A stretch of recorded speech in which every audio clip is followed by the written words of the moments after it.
On a freezing night in January 1983, in the quiet village of Orkdal, Norway, a middle-aged head nurse named Arnfinn Nesset sits in his office, carefully filling a syringe with a clear, muscle-relaxing fluid. Down the hall, an elderly patient is sleeping, breathing softly, completely unaware that the man who manages their care is about to enter the room. This was not a mistake or a medical necessity, and by the time the sun came up, the silence in the nursing home would be permanent. Tonight, I have 13 true stories about trust going wrong in the darkest possible ways, traveling back to the early 1980s to explore killers, conspiracies, and massacres that stained the world. You will hear soft rain and steady white noise underneath them, so if you are listening late at night, just settle in. And if you enjoy strange, dark, and mysterious stories told slowly, subscribe and leave me a comment telling me where you are listening from tonight. And for the like button, next time they ask to borrow your lawnmower, give them a broken one, but tell them it works perfectly, and just watch them struggle with the pull cord for 20 minutes. Alright, turn the lights down, get comfortable, listen to the rain, and let's ease into the first story of the night. In the small, snow-dusted municipality of Orkdal, the valley stays tucked between dark mountains and the cold North Sea.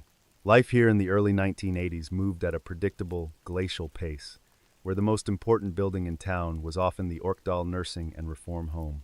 It was a place where the elderly were sent to find peace, managed by a man who seemed to embody the very soul of Christian charity and professional duty. Arnfinn Nesset was not just the manager of the facility, he was the pillar upon which the entire community rested. He was a soft-spoken man with glasses and a receding hairline, usually seen wearing a crisp white tunic that never seemed to have a single wrinkle or stain. He was known to spend his own money on small gifts for the residents, often staying late into the evening just to hold the hand of someone who felt lonely. His office was a model of Nordic efficiency, filled with neatly organized files and the faint, sterile scent of rubbing alcohol.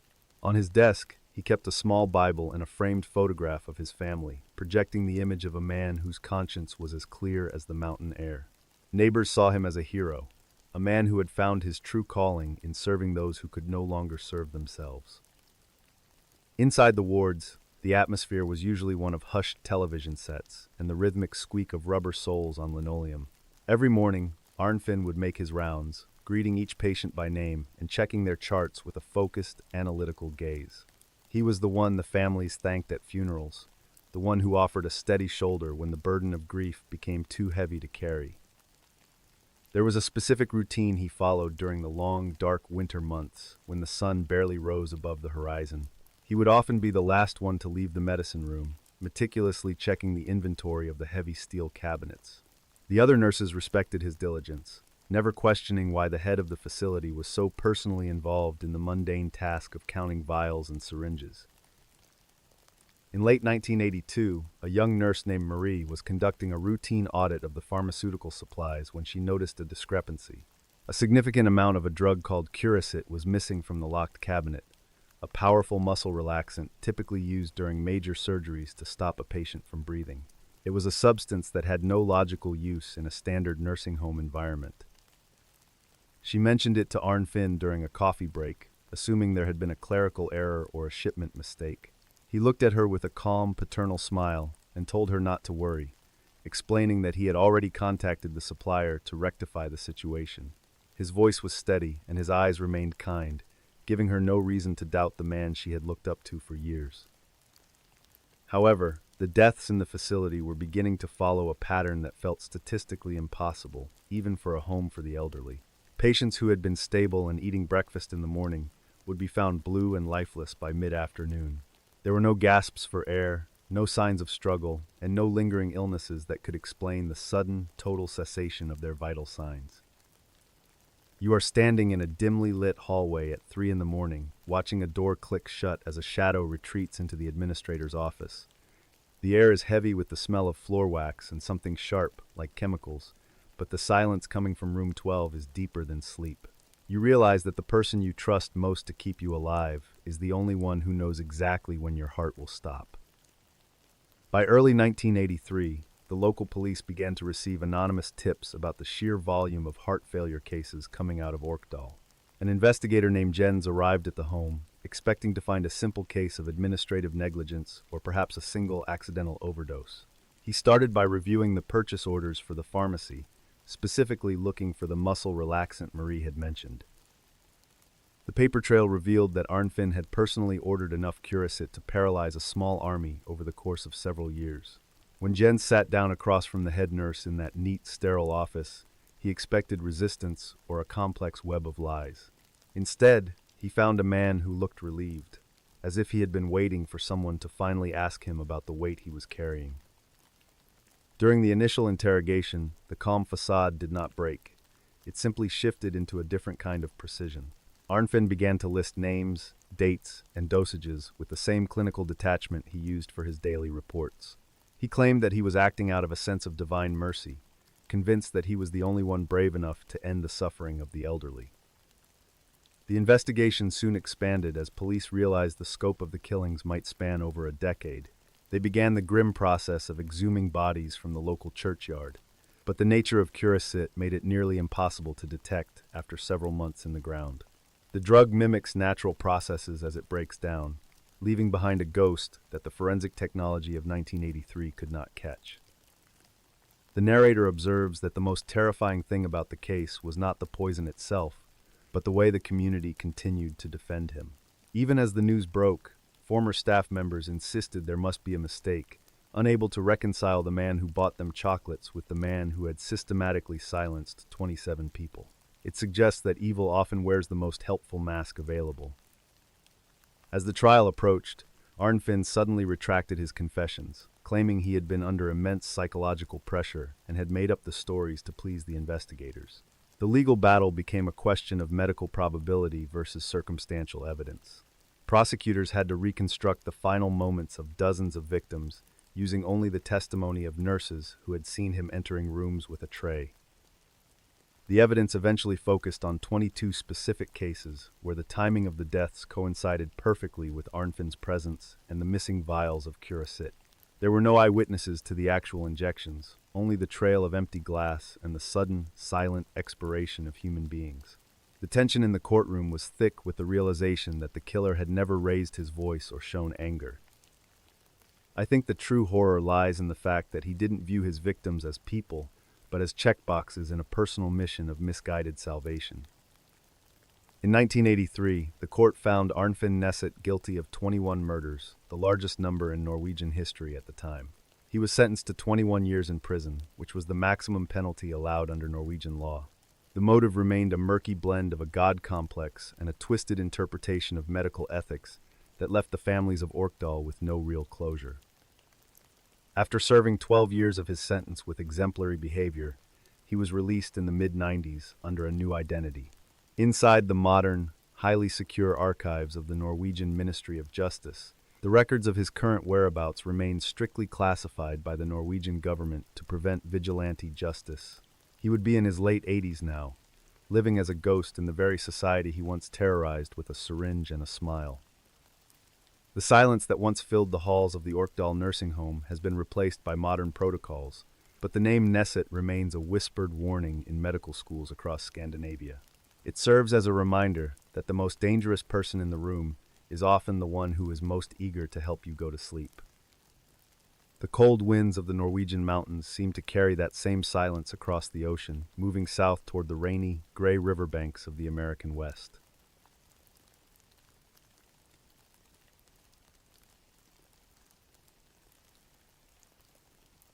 In the humid afternoon of July 15, 1982, along the banks of the Green River in Kent, Washington, 16-year-old Robert and his friend were walking through the dense brush. They were looking for a good spot to fish, pushing through the thick ferns and cedar branches that lined the slow-moving water. The air was heavy with the scent of wet earth and decaying wood, typical for a northwest summer. Robert noticed something unusual snagged on a submerged log. At first, it looked like a discarded mannequin or a pile of pale laundry that had washed downstream during a recent rain. The boys stepped closer, their boots sinking into the soft mud of the riverbank. The object did not move with the current, held firm by the twisted roots of an old willow tree. A realization slowly dawned on them that this was not trash, but a human form, partially submerged and unnervingly still in the gray, silt-heavy water. Detective Dave Reichert stood on that same riverbank just a few hours later, his suit jacket draped over his arm as the evening heat refused to break. He watched the recovery team work in silence, their movements methodical and slow. The victim was Wendy Caulfield, a 16-year-old who had been reported missing from the SeaTac area. There were no obvious signs of a struggle at the site, just the cold reality of a life ended and discarded like a secret. Within days, the Green River gave up more of its secrets, as if the water itself could no longer bear the weight of what had been hidden beneath. 2 more bodies were discovered nearby, one tucked into the brush and another further downstream. The local police department, which usually handled property crimes and domestic disputes, suddenly found itself at the center of a storm. They realized they were looking for someone who knew these woods intimately. A small room in the King County Courthouse became the nerve center for what would be known as the Green River Task Force. Maps of the valley were pinned to the walls, marked with red, translucent pins that clustered around the river like a spreading fever. The investigators spent their nights drinking black coffee and staring at grainy photographs of missing women. Every phone call from the public felt like it could be the one to break the case wide open. Most of the women being targeted lived on the margins of society, working the strip near the international airport. They were often invisible to the general public until they vanished, leaving behind only a pair of shoes or a half-finished cigarette. The detectives walked the pavement of Pacific Highway South, showing photos to people who lived in the shadows. It was a world of neon lights and cheap motels where everyone was a stranger to everyone else. The killer was not a monster from a movie, but a man who blended into the gray background of the suburbs. He drove a professional truck, owned a modest home, and attended church services on Sundays. He was a person who understood that if you are quiet enough, people will stop looking at you. He chose his sites with the precision of a surveyor, picking locations where the sound of the nearby highway would drown out any unusual noises. As 1982 drew to a close, the number of victims continued to rise, but the physical evidence remained frustratingly thin. Forensic science in the early 80s was still in its infancy, relying on blood types and hair samples rather than the digital clarity of modern DNA. The killer seemed to understand this, leaving behind almost nothing for the technicians to analyze. The task force felt like they were chasing a ghost through a house of mirrors. We are sitting here together in the dark, and it is easy for us to see the patterns that those detectives were desperately trying to connect in real time, while the rain outside washes away the footprints of a man they would not catch for decades. It feels different when you have the benefit of history to guide your eyes across the map, knowing that every red pin represented a family waiting for a phone call that would never bring good news. You are walking toward your car in a poorly lit parking lot near the airport, and a man in a plain work shirt pulls up to ask for directions. He has a soft voice and a polite smile, and for a split second, you feel a flicker of doubt in your stomach. But he looks so ordinary that you ignore the feeling and step closer to the window. That small hesitation is the only thing standing between your life and the riverbank. One name eventually surfaced in the files during a routine check of men who frequent the airport strip. Gary Ridgway was a truck painter who lived in the area and had a history of minor solicitation arrests. When the police interviewed him in 1982, he was calm and cooperative, offering a plausible explanation for his presence in the area. He looked the investigators in the eye and lied with a sincerity that was almost impossible to penetrate. Because there was no direct evidence linking him to the bodies in the river, the police had no choice but to let him go. He walked out of the station and returned to his normal life, continuing his work at the paint shop and his routine at home. For the next 20 years, he would remain a shadow, living among the very people who were hunting him. The files on Gary Ridgway were placed in a drawer, where they would gather dust for 2 decades. It would take until 2001 for DNA technology to finally catch up to the samples collected from the early victims. Gary Ridgway was eventually convicted of 49 murders, though he later claimed the true number was much higher. In the quiet, cold corridors of Washington State Prison today, a man in his mid-70s, whose name is synonymous with the longest hunt in American history. The river still flows, but the secrets it held are finally in the light. The weight of those lost years in Washington feels like a heavy fog that only lifts when we turn our attention toward a different kind of crime, one fueled by a specific brand of desperation and a stolen pistol. We are moving away from the damp forests of the Pacific Northwest and crossing the ocean to a place where a single man decided to challenge the absolute authority of a state that believed it could never be robbed.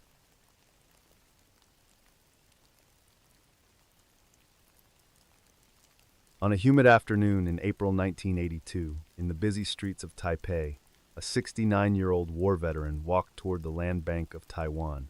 He was wearing a simple surgical mask and carrying a heavy canvas bag, blending perfectly into the crowd of office workers and shoppers.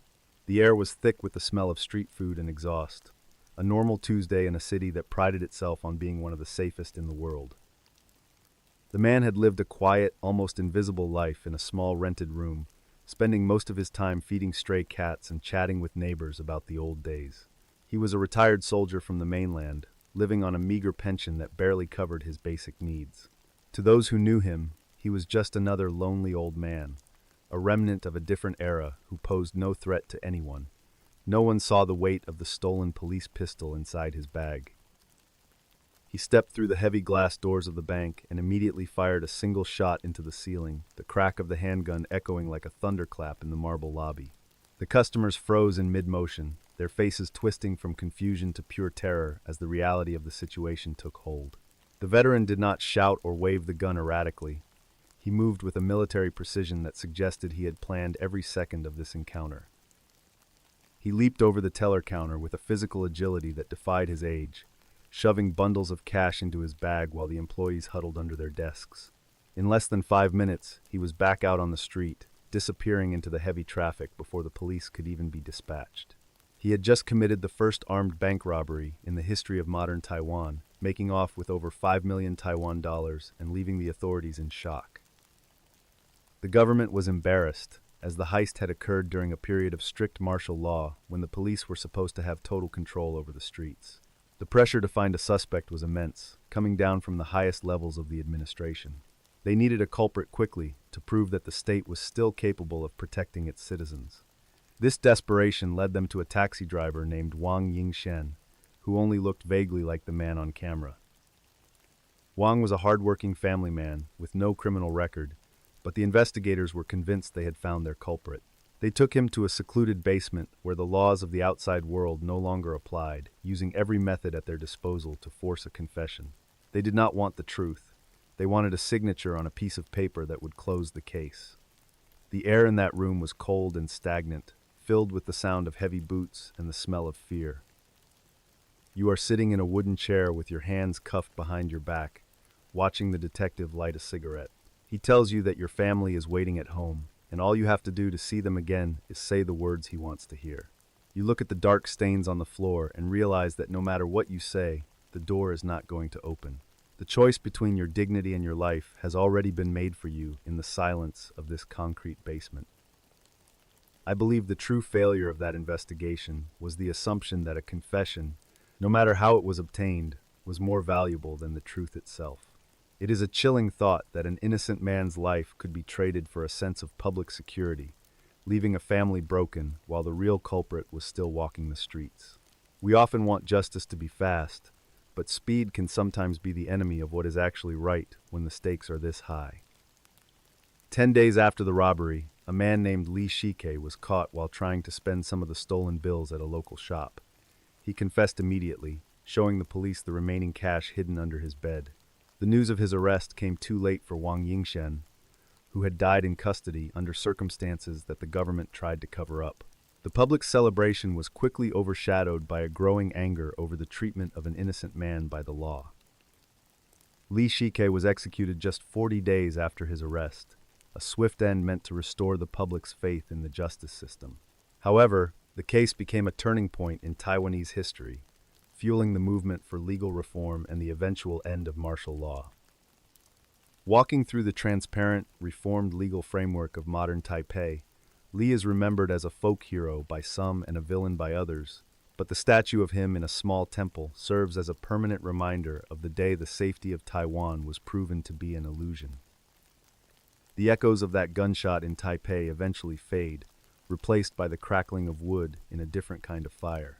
We are traveling from the sterile marble of a city bank to the overgrown, desolate landscape of the Slovenian countryside, where a man was building a very different kind of temple. In the hills of old Yugoslavia, the smell of baking bread was about to become the most terrifying scent a neighbor could ever encounter as the sun began to set over the farm.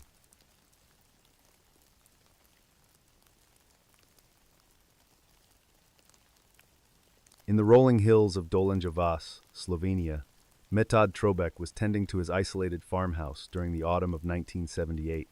The air smelled of damp pine needles and the sharp, metallic scent of cold mountain air.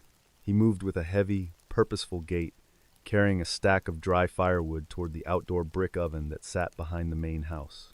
To the few neighbors who lived a mile away, he was just a quiet laborer who kept to himself.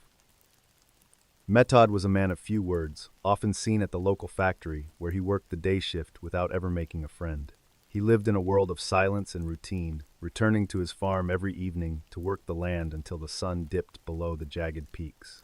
His house was modest, filled with the simple tools of a bachelor, and he seemed content with the company of his few animals.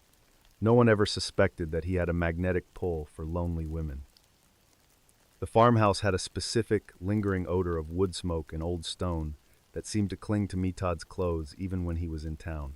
He often invited women he met at bus stations or cafes back to his property, promising them a warm meal and a place to rest. They were usually outsiders, people looking for a fresh start or a moment of kindness in a world that had forgotten them. They walked through his front door and felt the warmth of the hearth. In the summer of 1979, a young woman named Vida disappeared after telling a friend she was heading toward the hills for work. There was no struggle, no witness, and no trail of breadcrumbs to follow into the forest. The local police in the Socialist Republic of Yugoslavia were used to people moving for jobs, so a single missing person did not cause an immediate alarm. The silence of the countryside swallowed her whole, just like it had several others. The break in the case did not come from a murder investigation, but from a report of a stolen moped. Police officers arrived at the Trobek farm in early 1980 to search the outbuildings for the missing vehicle. They expected to find a stash of stolen parts or maybe some illegal moonshine hidden in the cellar. Instead, as they walked past the large bread oven in the yard, one officer noticed a pile of gray ash that looked strangely dense and gritty. Investigator Novak knelt by the oven, picking up a small, charred fragment that did not look like wood or coal. It was a jagged piece of white material, no larger than a button, with a texture that felt porous and light. He looked up at the chimney, which was stained with a thick, greasy layer of soot that smelled like nothing he had ever encountered in a bakery. The officer felt a sudden, cold weight in his stomach as he realized the oven was still warm. Metod stood by the fence, watching the officers with a blank, unreadable expression on his face. He did not run or protest as they began to sift through the ashes with small hand shovels and brushes. His hands were tucked into his pockets, and he remained perfectly still, like a statue carved from the local limestone. He had lived with his secrets for so long that the presence of the law felt like a distant, irrelevant noise compared to the fire. As the shovels went deeper into the brick structure, they began to uncover more fragments, teeth, and metal buttons that had survived the intense heat. It became clear that this was not a place for baking bread, but a primitive crematorium designed to erase every trace of a human being. The quiet laborer was not a thief. He was a predator who used the most domestic tool imaginable to hide the evidence of his darkest impulses from the world. You are standing in the middle of a sun-drenched field in Slovenia, looking at a charming old farmhouse that seems like it belongs on a postcard. The owner offers you a glass of water and points toward the smoke rising from the chimney, telling you that dinner will be ready soon. You feel a sense of peace until you notice that the smoke is black and heavy, and the door behind you has been locked from the outside. During the interrogation, Trobek eventually admitted to killing at least 5 women, though the number of fragments suggested there were likely more. He had a pattern of bringing them to the farm, where he would commit his crimes before spending hours feeding the fire in the oven. The process was slow and methodical, requiring him to keep the temperature high enough to pulverize bone. The simplicity of his method allowed him to operate for years. The investigator noted that Trobek did not show any remorse, but rather a cold, technical pride in how well the oven had functioned over the years. This observation highlights a terrifying lack of human connection, where victims are treated as nothing more than fuel for a fire. It is a stark reminder that some people view the world through a lens of utility that completely excludes the value of a life. The silence of the farm was intentional. I find it deeply unsettling that the very things we associate with home and comfort, a warm fire and a home-cooked meal, could be turned into the instruments of such a calculated horror. In 1982, Metod Trobeck was sentenced to death, though this was later commuted to 20 years in prison as the laws changed. He spent the rest of his life behind bars, eventually taking his own life in his cell in 2006. Looking at the dilapidated, overgrown foundations of the Dolenja Vas farm today, the ruins of the farm have mostly been reclaimed by the forest, but the locals still avoid the area when the wind blows from the north.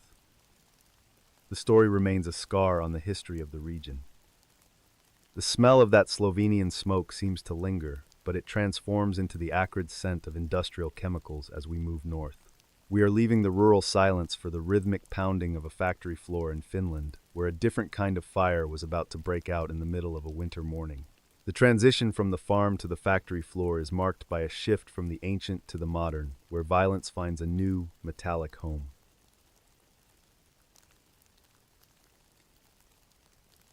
January 1982, in the industrial city of Kotka, Finland, a 21-year-old maintenance worker named Pekka was finishing his morning coffee in the Sunila pulp mill break room. The massive machines hummed with a deep, vibrating bass that shook the floorboards and rattled the spoons in their ceramic mugs. Outside, the Finnish winter had turned the landscape into a monochromatic world of gray ice and white snow, making the warmth of the mill feel like a sanctuary.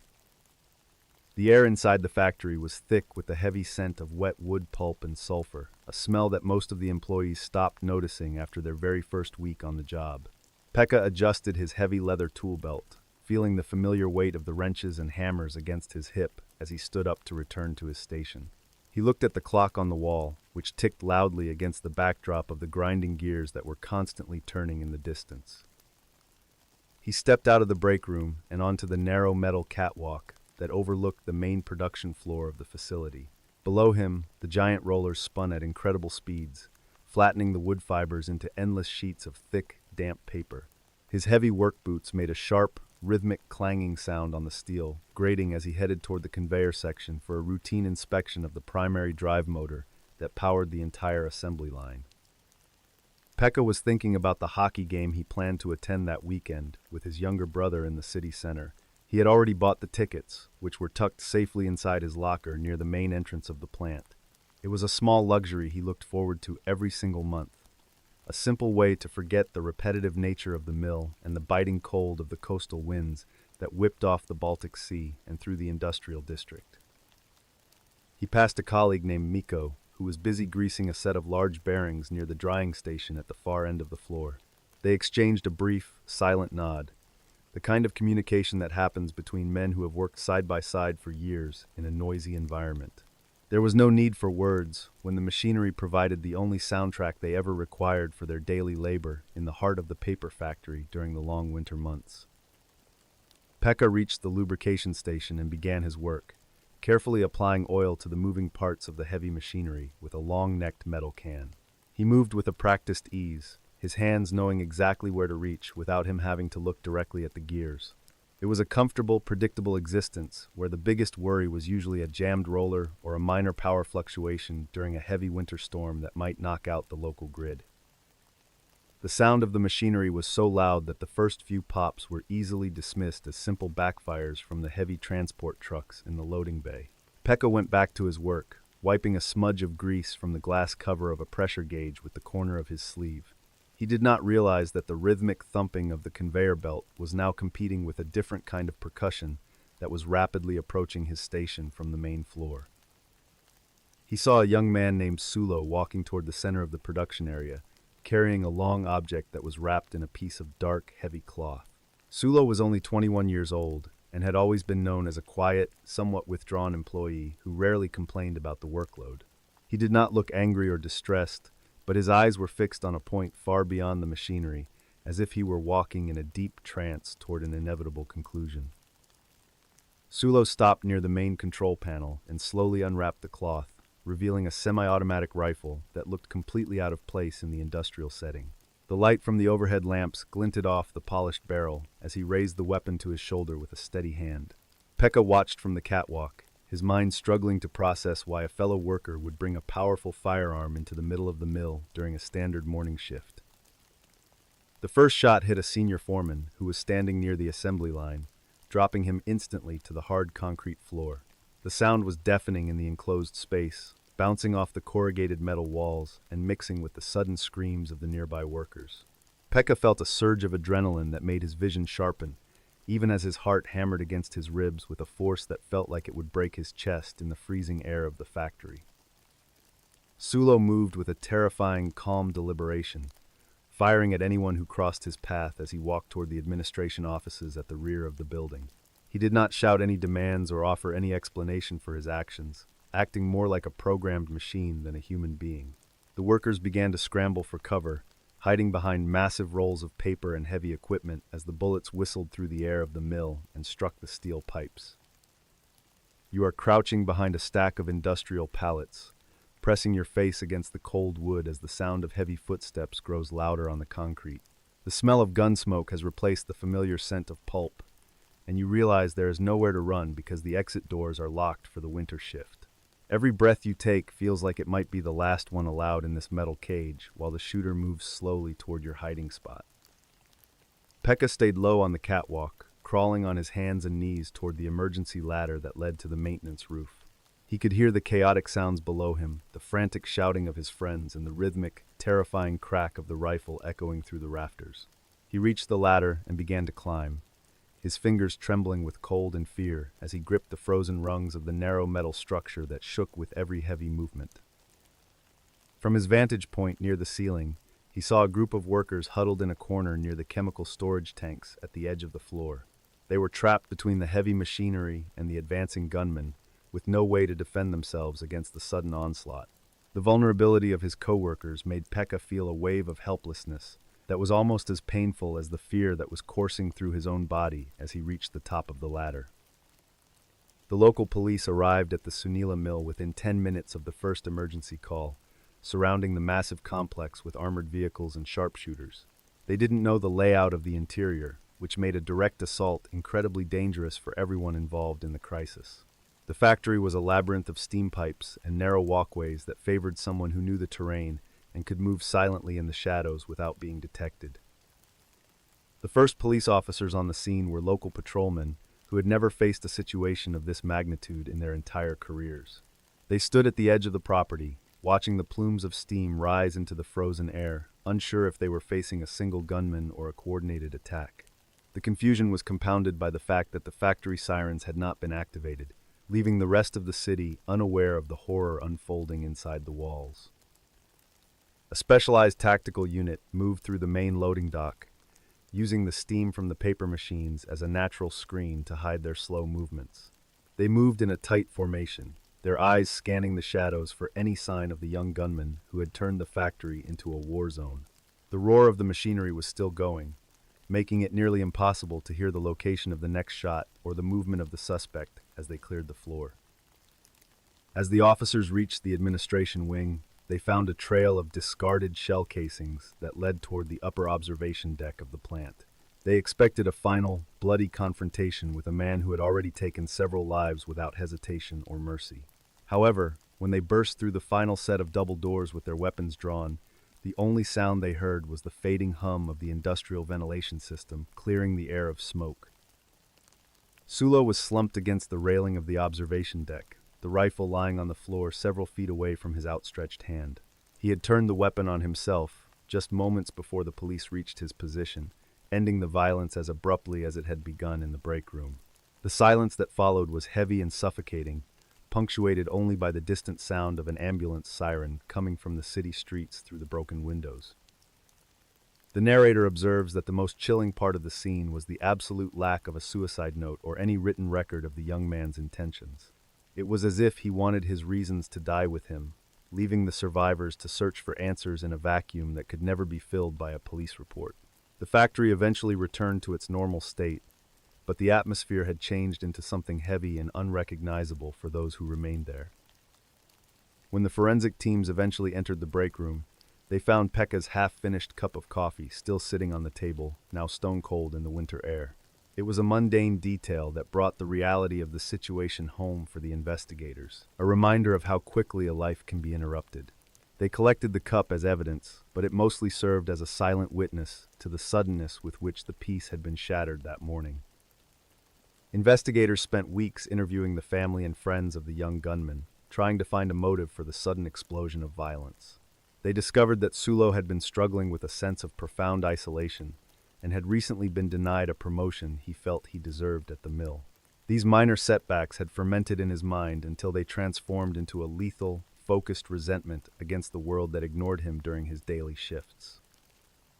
Sulo had spent his free time at a local shooting range, practicing with the rifle he had purchased entirely legally just months before the incident occurred. He had never shown any signs of mental illness to his doctors, and his coworkers described him as a reliable, if quiet, employee who did his job. This total lack of warning signs made the event even more traumatic for a society that valued predictability and social order above all else in their daily lives. He had meticulously cleaned his small apartment and paid all his utility bills the night before the shooting, suggesting that the event was a planned conclusion. This level of organization is often seen in individuals who have decided that their path has reached a definitive end and they have nothing left to lose. He left nothing behind for his family, but the trauma he had inflicted on his community during those few minutes of chaos on the production floor. The community of Kotka held a candlelit vigil outside the main gates of the mill, the small flames flickering against the backdrop of the massive, dark industrial towers. Thousands of people attended, standing in the snow to honor the men who had gone to work that morning and never returned to their families. It was a moment of national mourning that stayed with the survivors for the rest of their lives, long after the mill had been permanently shut down. The Kotka factory shooting resulted in the deaths of 3 men and left several others with permanent physical and psychological scars that would never heal. It forced the nation of Finland to reevaluate its gun laws and its approach to mental health support within the industrial workplace. The Sunila mill remained closed for several weeks as a memorial was established in the break room where Pekka had finished his final peaceful cup of coffee before the shift. In the silent industrial records of the now, the Sunila pulp mill has officially ceased its production operations due to the changing global economy, leaving the massive structure as a silent monument. The records of the 1982 shooting are kept in the National Archives, serving as a case study for modern workplace safety and threat assessment. The city of Kotka has moved on, but the older residents still remember the morning when the machines finally stopped forever. I think the most haunting legacy of that morning is the realization that a workplace can transform from a source of stability into a kill zone in a matter of seconds. It reminds us that we often know very little about the internal lives of the people we sit next to every single day for decades. The metal catwalks are empty now, but the memories of that winter morning still linger in the rusted rafters and the cold air of the Finnish coast that remains today. The cold, industrial silence of the Finnish mill is a world away from the chaotic, sun-baked runways of a busy international airport in the heart of Turkey. We are leaving the quiet tragedy of a lone gunman for a high-stakes confrontation involving international politics and a restaurant full of unsuspecting travelers. The sound of a rifle in a factory is replaced by the roar of jet engines and the sudden, terrifying blast of a grenade in a crowded terminal.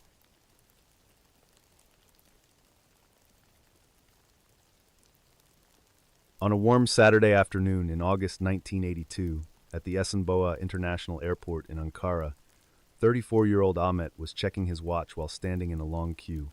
The air smelled of burnt jet fuel and expensive perfume from the duty-free shops. He adjusted the strap of his leather carry-on bag, shifting his weight as the line for the KLM flight to Amsterdam barely moved toward the check-in counter. The terminal was a hive of activity, filled with the echoes of departure announcements and the metallic clatter of luggage carts rolling over the polished stone floors. Families were hugging each other goodbye, and businessmen were buried in their newspapers, ignoring the world around them. Ahmet looked at a young couple nearby who were laughing as they struggled to zip up an overstuffed suitcase filled with Turkish souvenirs.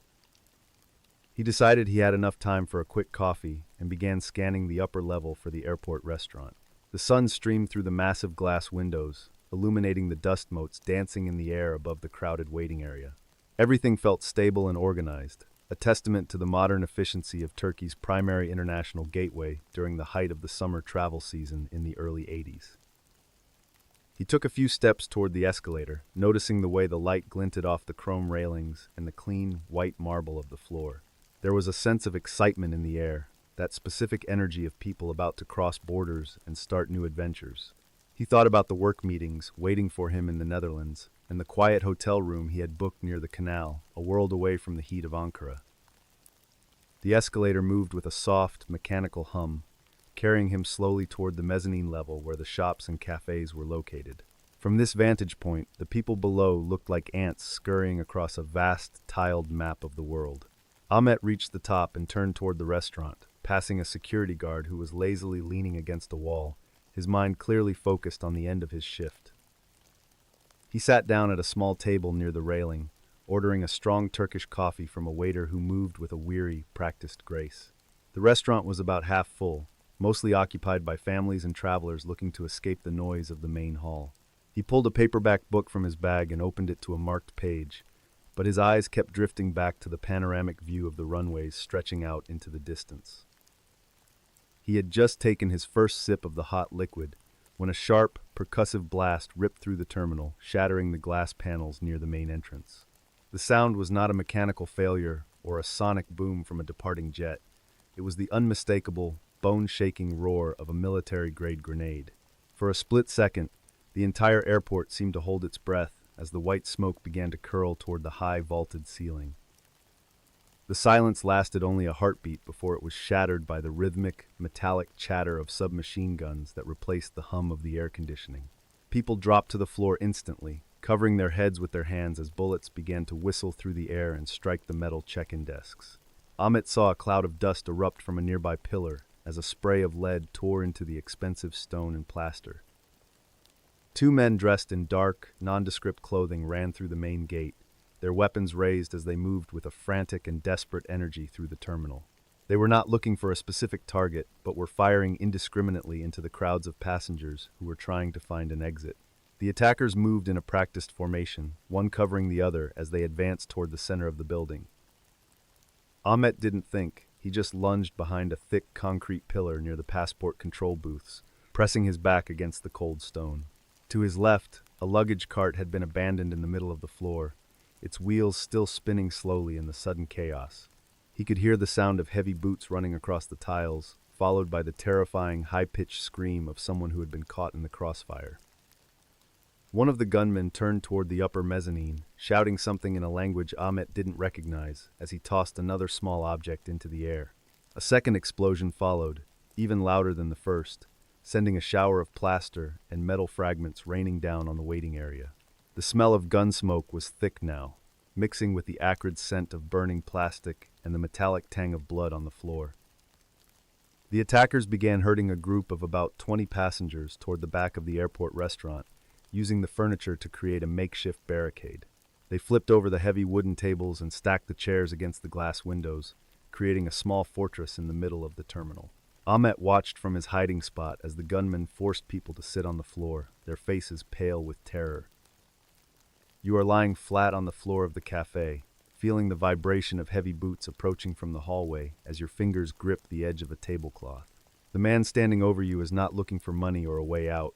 He is looking for an audience to witness his final act of defiance against a world he hates. You realize that your survival depends entirely on the unpredictable whims of a stranger who has nothing left to lose. The gunmen moved through the restaurant with a strange, clinical efficiency, checking the exits and positioning themselves near the service entrance.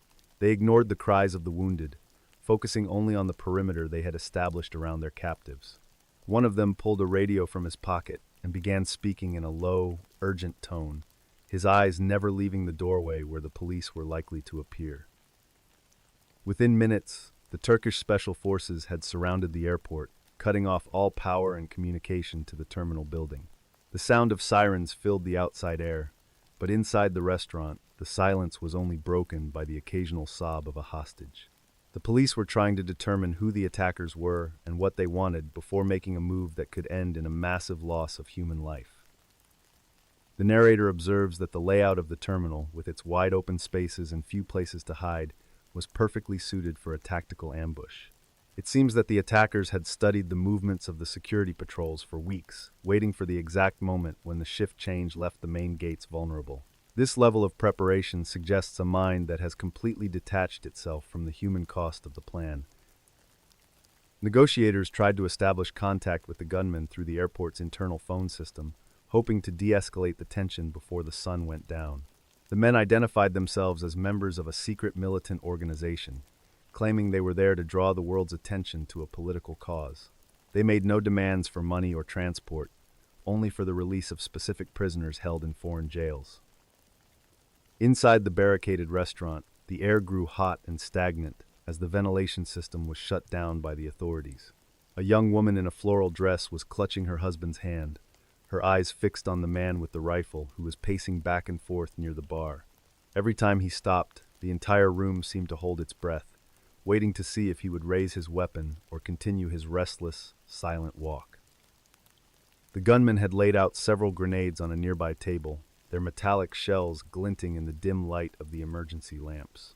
They moved with the confidence of soldiers, but there was a frantic edge to their conversation that suggested they knew they were not going to leave the building alive. They were preparing for a final stand, turning a place of transit into a destination of ultimate and violent finality for everyone. Ahmet could see the silhouette of a sniper on a nearby rooftop, a dark shape against the orange glow of the setting sun. He remained perfectly still, knowing that any movement could draw the attention of the gunmen or the police who were waiting in the shadows. He watched as a small bird flew into the terminal through a shattered window, chirping happily before realizing the danger and darting back out into the evening sky. As the negotiations dragged into the evening, the lead attacker, a man named Levon Ekmekcian, became increasingly agitated and began firing at the windows. His partner, Zorab Sarkisian, was holding a grenade with the pin already pulled, threatening to detonate it if the police attempted to breach the room. The standoff had reached a point of no return where words were no longer capable of holding back the violence. Levon began to shout at the hostages, his voice cracking with a mixture of anger and exhaustion as he paced the length of the barricade. He told them that they were pawns in a much larger game, symbols of a state that he believed was responsible for the suffering of his people. His eyes were wide and bloodshot, reflecting a psychological state that had completely fractured under the pressure of the long, sweltering afternoon. The order for the final assault was given just after sunset, as the tactical teams used small explosive charges to blow open the rear service entrance of the restaurant. The room was instantly filled with a blinding white light and a series of rapid-fire pops as the special forces moved in with surgical precision. Ahmet felt the floor shake as the police converged on the gunmen, their voices lost in the roar of the flashbangs. Levon Ekmekcian was shot and wounded near the bar, falling to the ground as his weapon was kicked away by a masked officer. His partner, Zorab Sarkisian, did not surrender. He died instantly when his own explosive went off in the corner of the room, sending a cloud of dust and debris into the air. The firefight lasted less than a minute, but the silence that followed was more deafening than the sound of the gunshots. The terminal was eventually cleared, but the cost was staggering for a single afternoon of violence in a public space. 9 people were dead, and over 70 others were lying in hospital beds across Ankara with injuries ranging from shrapnel wounds to severe trauma. Ahmet walked out of the airport into the cool night air, his clothes stained with soot and his hands still shaking as he looked up at the stars above. He stood on the sidewalk for a long time, watching the ambulances pull away with their sirens wailing into the distance. He thought about the coffee he never got to finish and the book that was still lying on the floor of the restaurant, covered in plaster dust. The world felt different now, as if the thin veil of safety he had lived under his entire life had been torn away, leaving only the cold reality of the night. I find it difficult to reconcile the image of a man expressing regret with the reality of a person who walked into a room full of families and opened fire without a second thought. It makes me wonder if the ideology they serve is simply a hollow shell used to justify the inherent darkness that already exists within them, a way to make their most horrific actions feel like a noble sacrifice for a cause that doesn't even know them. The investigation revealed that the 2 men were part of Asala, an organization that had been conducting a global campaign of assassinations for years. They believed that by attacking a high-profile target like the Esenboğa airport, they could force the international community to address their historical grievances. This philosophy of propaganda by the deed had turned a busy transportation hub into a platform for a bloody message. Levon Ekmekian survived his injuries and was taken to a secure military hospital for interrogation and trial.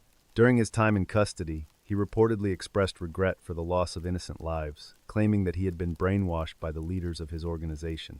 However, his words did little to comfort the families of the victims who were left to piece their lives back together after the senseless destruction. The trial was swift and highly publicized, serving as a message that the Turkish state would not tolerate acts of international terrorism on its soil. He was sentenced to death by hanging, a punishment that was carried out in January 1983. His execution marked the end of one of the deadliest chapters in the history of Armenian militancy, but the scars he left on the airport and the city remained for decades. Standing in the gleaming glass and steel terminal of the present-day Ankara Gateway, the Esenboğa International Airport has been completely rebuilt into a massive, glass and steel facility that shows no signs of the 1982 attack. The records of the event are kept in the National Security Archives, though the name Asala has largely faded from the headlines of the modern world. The survivors and their descendants still live with the echoes of those explosions in the summer heat. The terminal is now a place of reunion and light, where millions of people pass through every year without ever knowing the history of the floor they are walking on. The only reminder of that day is a small, quiet corner of the archive where the names of the 9 victims are recorded in a simple, leather-bound book. The memory of the violence has been paved over by progress, but the silence of the victims still lingers in the air. The smoke of the airport terminal drifts away, replaced by the exhaust of a lone taxicab idling on a dark street in Santiago, Chile. We are leaving the chaotic violence of a public terminal for the cold, calculated precision of a state-sponsored hit in the middle of a different kind of war. The target is a man who believed his voice was louder than the guns of a dictatorship, only to find himself alone in the back seat of a car.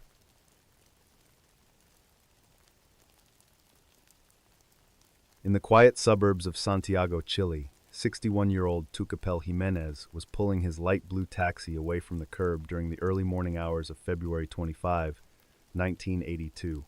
The air was crisp and smelled of damp earth and the faint exhaust from the few cars already on the road. He adjusted his rearview mirror, focusing on the route ahead while his mind cataloged the meetings he had scheduled for the day. Tucapel spent his days navigating the labyrinthine streets of the capital, picking up commuters and listening to the local news on his dashboard radio. He was a respected leader of the Public Employees Union, known for his calm voice and his ability to bring people together during a time of great social tension.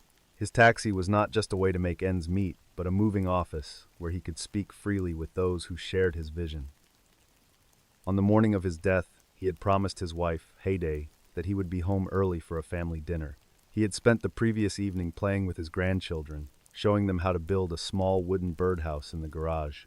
These small moments of domestic peace were the anchor of his life, providing a necessary contrast to the high-stakes meetings and the constant surveillance he knew he was under from the secret police.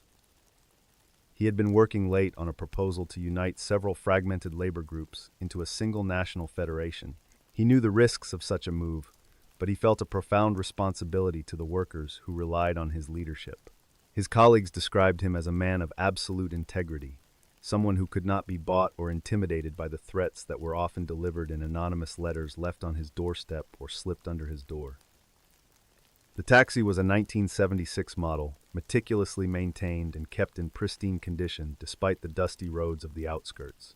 He took pride in its reliability, often spending his Sunday afternoons washing the exterior and vacuuming the blue upholstery until it looked brand new. It was his sanctuary, a small piece of territory where he was the master of his own destination, at least until the dark sedan began to follow him. That Thursday followed the same pattern as any other, with a short stop at a local bakery for a fresh roll and a brief conversation with a neighbor. He waved goodbye and pulled back into the flow of traffic, his hands steady on the steering wheel as he headed toward the industrial district. The interior of the car smelled faintly of old tobacco and the lemon-scented air freshener hanging from the rearview mirror, swinging gently with every turn. He checked his mirror and noticed a dark sedan that seemed to be maintaining a consistent distance behind him for several blocks. It was an unremarkable vehicle, common in the city, but it stayed in his wake even after he made 2 unnecessary turns through a residential neighborhood. Tucapel did not speed up or show signs of alarm, but his grip on the wheel tightened slightly as he approached the outskirts of the city, where the houses began to thin. He eventually pulled over near a quiet stretch of road on the way to Lampa, perhaps thinking he had a genuine fare or simply wanting to see if the car behind him would finally pass. The area was surrounded by dry fields and a few scattered trees that cast long, thin shadows across the cracked pavement. The silence of the countryside was only broken by the distant sound of a tractor and the soft ticking of the taxi engine as it sat idling. Later that evening, a passerby noticed the light blue taxi parked awkwardly off the road, its driver's side doors slightly ajar and the headlights still glowing weakly. When the first police officer arrived, he found the vehicle looking completely normal from a distance, with no shattered glass or signs of a high-speed collision. It appeared as if the driver had simply stepped out for a moment and forgotten to return to his seat in the cooling evening air. Upon closer inspection, the scene inside the car told a much more violent and calculated story. Tucapel was slumped over the steering wheel, his clothes soaked in blood from multiple wounds that suggested a close-quarters struggle had occurred within the cramped space. There was a single, clinical entry wound in his head, delivered with the kind of precision that only comes from professional training and a total lack of hesitation or personal emotion. The news of the murder sent a shockwave through the city, as Tucapel was not a man with personal enemies or a history of criminal involvement. He was a public figure whose only crime was his attempt to organize the workers into a single, powerful voice during a period of strict military rule. The initial police report was surprisingly vague, missing key details about the ballistic evidence and the tire tracks found in the soft dirt near the taxi. For weeks, the investigation went nowhere, hitting a wall of silence every time a lead pointed toward the government's intelligence apparatus. Files were lost in administrative transitions, and witnesses who had seen the dark sedan suddenly developed a profound lack of memory when questioned by the authorities. It was as if the city itself was trying to erase the event, burying the truth under layers of bureaucracy and the lingering fear in the streets. The lead investigator, a man named Carlos, spent his nights in a small office surrounded by boxes of evidence that offered more questions than answers. He found a strange discrepancy in the logs of the National Intelligence Agency, which showed a surveillance team had been assigned to the Lampa area on the day of the murder. However, the names of the officers involved had been redacted with a thick, black ink that defied even the strongest light.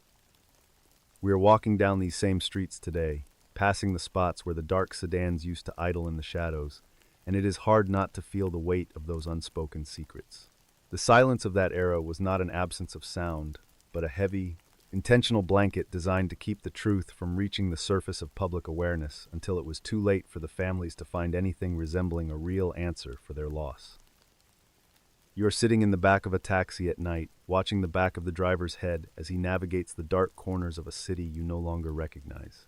You want to ask him if he's heard the news, but you realize that he is looking at you through the rearview mirror with a gaze that is both empty and intensely focused. The door lock clicks into place before you can reach for the handle, and the streetlights outside begin to blur into a single line. The breakthrough in the case did not come from a secret file or a lucky break, but from the conscience of a low-ranking operative who could no longer live with the images of that afternoon. He provided the names of the men who had been ordered to eliminate the Union leader, describing how they had used a second taxi to blend in and intercept Tucapel on his route. They had even killed the driver of that second car, a man named Juan, to ensure no leaks. The assassins were members of the specialized hit squads of the secret police, men who operated with total impunity under the protection of the regime. They had studied Tucapel's movements for months, knowing exactly when he would be alone and where the road would be empty enough to carry out the execution. The murder was not a crime of passion, but a strategic removal of a man who represented a threat to the stability of the military's power at that time. The names that finally emerged were those of high-ranking officers, including General Humberto Gordon and several of his direct subordinates. They had coordinated the hit as part of a broader campaign to decapitate the leadership of the labor movement before a planned national strike could take place. The trial, however, would not happen for nearly 20 years, as the transition back to democracy was slow and fraught with the shadows of the past regime. During the legal proceedings in the late 90s, the details of the operation were laid bare for the public to see. The court heard testimony about how the operatives had burned their clothing and dismantled the weapons used in the hit, throwing the pieces into the Mapocho River. The level of planning involved was chilling, revealing a state that had turned its own resources against its citizens with the cold efficiency of a corporate merger. I think the most tragic aspect of the story is the way Tucapel's family had to walk past the very men who killed him for 2 decades, seeing them in the news and in the streets, while the case remained officially unsolved. It is a specific kind of torture to know the face of your enemy and be told by the law that they do not exist. The resolution of the case brought a sense of finality, but it could never restore the 20 years of life stolen from them. In 2002, the Chilean courts finally delivered their verdict, sentencing 12 former military and intelligence officers to prison for their roles in the assassination. It was a landmark ruling that shattered the myth of invincibility surrounding the former secret police and provided a template for future human rights cases. The light blue taxi was eventually recovered and preserved, serving as a physical witness to a history that refused to be buried. In the ongoing legal and investigative struggle aimed at transparency of information in Santiago, the survivors of the Tucapel Jiménez case continue to advocate for full transparency in the government's archives, pushing for the release of documents that remain classified.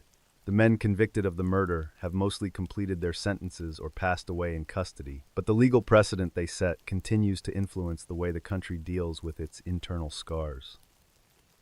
The road to Lampa is now a busy highway, yet the air there still feels thin. The story of the shadow in the taxi serves as a reminder that even in the darkest periods of a nation's history, the truth has a way of working its way toward the light. It may take decades of patient digging and the courage of a few individuals, but the voices of those who were silenced eventually find a way to be heard. Tucapel's name is now carved into the memorials of Santiago, a permanent fixture in a city that is finally learning how to remember. The image of that lone taxi on the side of the road is a haunting icon of a time when the most mundane objects could be turned into scenes of profound tragedy. It is a reminder to look a little closer at the cars idling in our own mirrors, and to never take the safety of a routine for granted. The engine has been silent for 44 years, but the echo of that morning still vibrates through the halls of justice in Chile today, a steady and persistent beat. We are moving from the cold, calculated hits of a military regime to the chaotic and desperate atmosphere of a jungle road in El Salvador. The shadows of South America stretch northward, following the same path of political turmoil and the loss of those who came to help. The transition is marked by a shift from the urban streets of Santiago to the dusty trails of Central America, where 4 women were about to encounter a checkpoint that led to a very different end.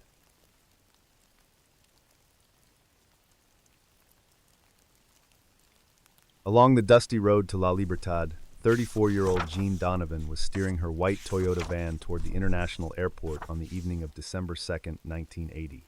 The air was thick with the scent of damp vegetation and wood smoke from the small villages lining the coastal highway. She checked her watch, knowing that her friends, Maura Clark and Ida Ford, were scheduled to land within the next hour after a long flight from the north. Dorothy Casel sat in the passenger seat, hummed a soft tune while watching the lush green hills roll past the window in the fading light. They were both members of a Catholic mission team, spending their days distributing food and medicine to refugees in the war-torn countryside. To them, the danger of the Salvadoran Civil War was a constant background noise, something they had learned to navigate with a mixture of faith and practical caution every day. Jean's van was a familiar sight in the local markets, often filled with crates of oranges and sacks of beans for the families living in the makeshift camps. She was a lay worker from Ohio who had left a high-paying job in auditing to seek a deeper purpose in the mountains of Central America.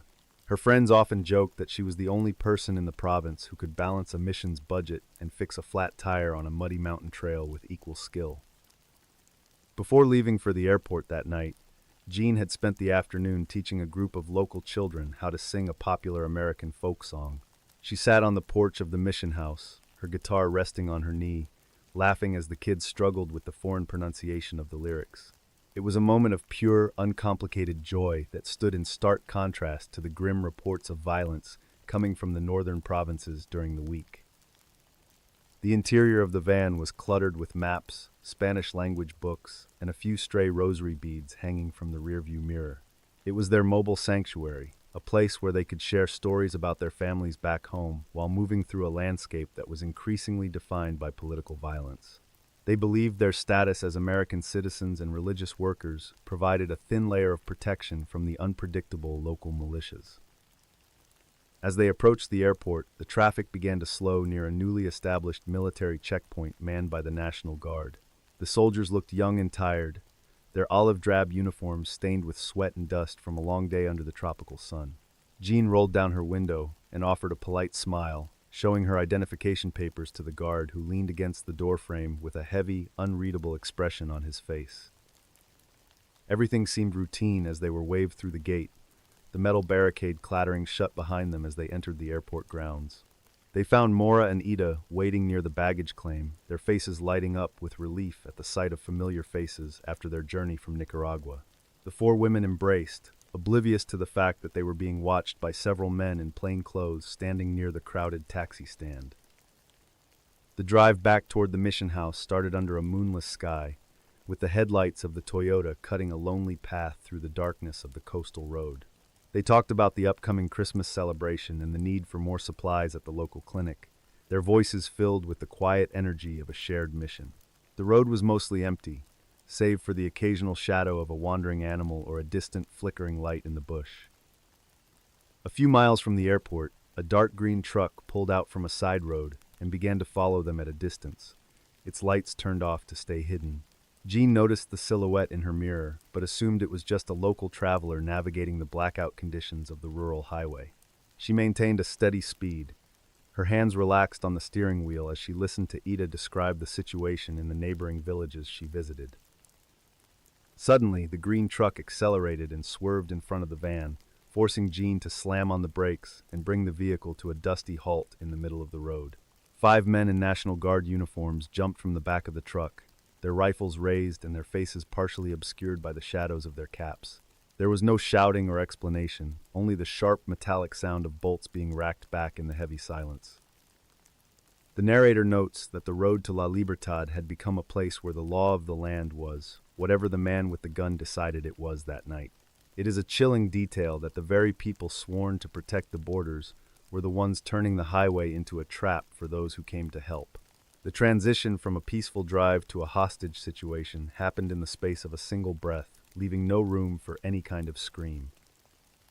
The soldiers forced the women out of the van and into the back of the military truck, their movements rough and hurried as if they were working against a hidden clock. Jean tried to speak to the officer in charge, her voice steady despite the fear that was beginning to settle in her chest, but she was met with a cold, silent stare. The Toyota was left idling on the shoulder of the road, its headlights still illuminating the empty trees for a while. They were driven to a secluded spot in a nearby cow pasture, far from the main road and the eyes of any potential witnesses who might be traveling late at night. The air was heavy with the smell of wet grass and the salt spray from the Pacific Ocean, which was only a few miles to the west. The soldiers moved with a terrifying, practiced efficiency, suggesting that this was not the first time they had brought people to this specific field. You are kneeling in the tall grass of a Salvadoran field, listening to the rhythmic chirping of insects while the cold barrel of a rifle presses against the back of your neck. The man standing behind you is breathing heavily, and you can hear the sound of your friends praying softly in the darkness just a few feet away. You realize that the passport in your pocket has lost all its power, and the only thing that matters is the silence of the trees. The following morning, the abandoned white Toyota was found by a local farmer, its battery dead and the interior ransacked for valuables. There was no sign of the 4 women, and the local military commander claimed to have no knowledge of any patrols in the area during the night. The disappearance was immediately reported to the U.S. Embassy in San Salvador, setting off a diplomatic firestorm that would last for the next several years of the conflict. Robert White, the U.S. ambassador, arrived at the scene with a team of investigators, his face set in a grim mask as he looked at the tire tracks leading into the field. He was a man who had seen the brutality of the conflict firsthand, but the targeting of American religious workers was a line that he never expected the local forces to cross. He knew that the official denials were a thin veil for a much deeper and more organized cover-up by the state. The ambassador later recalled the specific moment when he stood over the open grave and realized that the official narrative of the Salvadoran government was a complete lie. He saw the way the bodies had been positioned and the specific nature of the wounds, which indicated a level of cruelty that went far beyond the needs of a military operation. He felt a cold, burning anger that would drive his actions for the next several months of the probe. A shallow grave was discovered by a group of local peasants 2 days later, located under a large tree at the edge of the pasture where the truck had stopped. The investigators had to use their bare hands to clear away the loose dirt, revealing the bodies of the 4 women buried together in their simple work clothes. There were clear signs of physical abuse and execution-style wounds that confirmed the worst fears of the local mission team. The Salvadoran government initially tried to blame the murders on leftist guerrillas, claiming that the women were caught in the crossfire of a local skirmish near the airport. However, the forensic evidence told a different story, pointing directly toward the specialized weapons and ammunition used by the National Guard. The shells found at the site were a perfect match for the rifles issued to the unit stationed at the nearby airport checkpoint. In 1981, the investigation hit a stalemate as the military leadership refused to cooperate with the American authorities or allow their men to be questioned. They destroyed duty logs and transferred soldiers to remote posts in an attempt to bury the truth under a layer of bureaucratic confusion. The families of the women back in the United States began a relentless campaign for justice, refusing to let the case go cold for a second. Pressure from the U.S. Congress eventually forced the Salvadoran authorities to conduct a formal inquiry, leading to the arrest of 5 low-ranking National Guardsmen in early 1982. The men were identified by a fellow soldier who could no longer live with the memory of that night in the pasture. He described how the orders had come down from the upper levels of the command structure to clean up the road to the international airport. The trial of the 5 guardsmen became a symbol of the struggle for human rights in Central America, drawing international observers and journalists to the small courtroom. The defendants sat in a row, looking more like confused peasants than the cold-blooded killers described by the prosecution. They claimed they were only following orders, a defense that did little to mitigate the horror of the details revealed during the official testimony. I think the true horror lies in the fact that these women were not political combatants, but individuals whose only weapon was their compassion for those who had nothing left. When a society reaches a point where an act of mercy is viewed as a threat to the state, it has lost its moral compass entirely. The silence of that cow pasture is a testament to the thousands of others who disappeared without ever receiving a trial or a proper burial. In May 1984, the 5 men were found guilty of the murders and sentenced to 30 years in prison, marking the first time in Salvadoran history that military members were convicted of killing civilians. While the verdict was a significant victory for the families, many questions remained about the involvement of higher-ranking officers who had orchestrated the cover-up and protected the killers for years from the reach of the law. The investigation continued through the 1990s, as the United Nations Truth Commission uncovered evidence that the director of the National Guard had personally ordered the destruction of evidence. The case proved that the violence in El Salvador was not just a series of random acts, but a systematic campaign of terror directed from the very top of the government. The truth was finally out, but the damage to the nation was already done. In the quiet memorial garden along the La Libertad Highway as it is today, the site of the murders has been turned into a small memorial garden where people from all over the world come to pay their respects to the 4 women. The 5 guardsmen have long since completed their sentences or passed away, but the legal precedent set by their conviction remains a cornerstone of international law. The coastal road is now paved and well lit, but it still feels like a place of ghosts when the sun goes down. The families of the 4 women established a foundation in their name, which continues to provide scholarships and medical aid to the children of El Salvador to this day. They turned their grief into a source of hope, ensuring that the work their loved ones started would never truly be finished. The memory of the white Toyota van has become a symbol of a commitment that even a military dictatorship could not destroy with rifles and shallow graves. The humid air of the Salvadoran coast seems to carry the echoes of those prayers, a soft and persistent sound that refuses to be ignored by the passage of time. We are leaving the dusty trails of Central America for a very different kind of confinement in the heart of the Middle East. The transition is marked by a shift from the open fields of a war zone to the cold, sterile walls of an interrogation room in the city of Tehran during the Purge.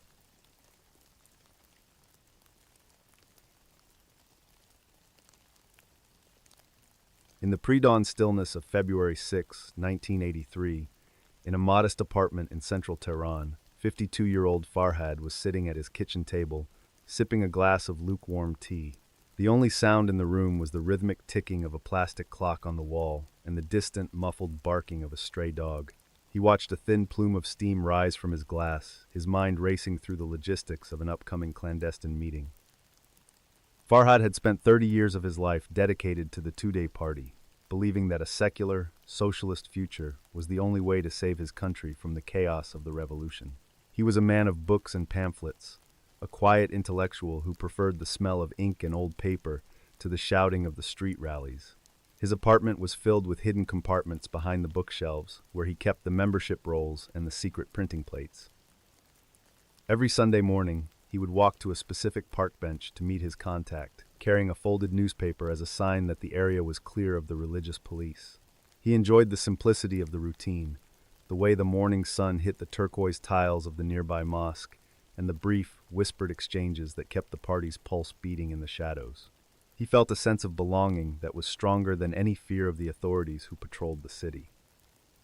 The tea was still half full when a sudden, heavy thud echoed from the front door, followed by the sound of splintering wood and the heavy breathing of several men. Farhad did not move toward the hidden files. He simply set his glass down on the table, his fingers trembling slightly as the kitchen door was kicked open. A group of men in civilian clothes, their faces masked by the darkness, flooded into the small room with their pistols drawn and their eyes full of intent. He was forced onto the floor, his face pressed against the cold linoleum as his hands were bound tightly behind his back with plastic zip ties. One of the men began systematically pulling the books from the shelves, tossing them onto the floor in a pile of torn covers and loose pages. They knew exactly where the hidden compartments were located, moving with a familiarity that suggested someone within the party's inner circle had already given them a detailed map. The men worked in total silence, their flashlight beams cutting through the dust of the apartment like surgical instruments. They found the ledger of names hidden inside a hollowed-out radiator, and Farhad felt the air leave his lungs as they bagged the evidence. This was not a random search or a routine harassment. It was a decapitation strike against the oldest political organization in the country. He was lifted by his arms and dragged toward a waiting van in the street. The drive through the empty streets of Tehran was short, but it felt like a journey into a different dimension where the normal rules of the city no longer applied. He was taken to the Evin prison, a place where the walls were thick enough to swallow the screams of 1,000 prisoners without letting a single sound reach the outside world. He was placed in a windowless cell that smelled of damp concrete and old sweat, with only a thin mat on the floor and a single bulb. The silence was his only companion, broken only by the sound of the metal slot in the door being slid open for a bowl of watery soup twice a day. He spent his time counting the cracks in the ceiling, trying to keep his mind sharp by reciting poetry he had memorized in his youth. The isolation was designed to break his sense of time and identity, leaving him vulnerable for the sessions that he knew were coming once the initial shock of the arrest had worn off. The interrogations began after 3 days of total sleep deprivation, conducted by a man who spoke in a soft, almost apologetic tone. He did not ask about political theories. He wanted names, dates, and locations of every Tudeh member Farhad had ever encountered. Every time Farhad remained silent, the lights would be turned off, and the physical pressure would begin, delivered by men who worked in shifts to ensure their own energy never flagged during the night. They used the heavy, humid air of the basement to their advantage, making every breath feel like a struggle as they questioned his loyalty to the nation. Farhad tried to hold on to the images of his wife and daughters, but their faces were starting to blur into the gray shadows of the cell wall. He realized that the interrogators didn't just want information. They wanted to break the very core of his personality until he was a vessel for whatever words they provided. You are sitting in a wooden chair under a single spotlight, staring at the camera lens as a director counts down from 5 with his fingers. Your throat is dry, and the words on the paper in front of you feel like lead in your mouth, but you know that your family is being held in the room next door. You realize that the only way to save them is to murder your own reputation in front of the entire nation, even as the red light on the camera flickers into life. In May 1983, the citizens of Iran turned on their televisions to see a sight that many found incomprehensible and deeply disturbing. The leaders of the Tudeh party, men who had spent decades fighting for their cause, were sitting in a row, looking pale and broken in the harsh studio lights. They began to read from prepared statements, confessing to being spies for the Soviet Union and admitting that their entire lives had been a lie to subvert the state. Farhad watched from a small monitor in the hallway as his mentors apologized to the supreme leader, their voices flat and devoid of any human emotion. They spoke about secret meetings in foreign embassies and the delivery of classified documents to agents in the north. It was a masterpiece of psychological warfare, designed to destroy the morale of the remaining party members who were still hiding in the provinces, waiting for a signal that would never come. By the time the broadcast ended, the Tudeh party no longer existed as a political entity. It had been transformed into a collection of traitors in the public mind. The government had not just arrested the leadership. They had erased the very idea of the movement from the history of the new revolutionary state. The streets of Tehran were quiet that night, as if the entire city were holding its breath, waiting for the next phase of the purge to begin in the morning. We are watching these men on a grainy screen, and it is hard to reconcile their hollowed-out eyes with the fierce revolutionaries they were just a few months prior. It reminds us that the most effective way to kill a cause is not with a bullet, but by forcing the believers to deny their own truth until there is nothing left inside but the shame of the betrayal. The real terror was not the prison cells, but the total and public destruction of a person's life work. The following morning, the Revolutionary Guards began a nationwide sweep, using the names provided during the interrogations to round up thousands of lower-level members. They moved through factories, universities, and small mountain villages, leaving no corner of the country untouched by the reach of the secret police. Families were torn apart as neighbors were encouraged to report any suspicious activity or past political affiliations to the local councils. Farhad's cell door opened one final time, and he was led out into the bright sunlight of the prison courtyard, where the air felt strangely fresh and cold. He could hear the sound of the city beyond the walls, the honking of horns and the shouting of vendors, a world that continued to turn as if he had never been a part of it. He was placed in a line with several other men, their shadows stretching out across the dusty ground as the guards took their positions. There was no final speech or a reading of a verdict, only the sharp, rhythmic commands of the officer in charge of the detail. Farhad looked up at the blue sky, noticing a single hawk circling high above the prison towers, and for a moment he felt a sense of peace. The ideology that had defined his life had been taken from him, but the simple reality of the morning sun was something that the state could not rewrite or erase with a television broadcast. The shots echoed through the valley, a series of rapid-fire cracks that were quickly lost in the noise of the afternoon traffic. By noon, the courtyard was empty, and the bodies had been removed in unmarked trucks to be buried in the mass graves on the outskirts of the city.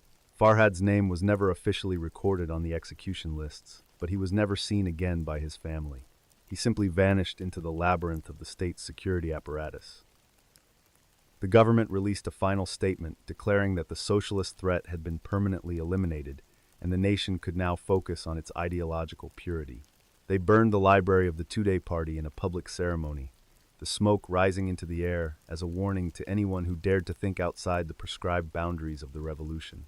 The history books were rewritten to remove any mention of the men who had once built the movement.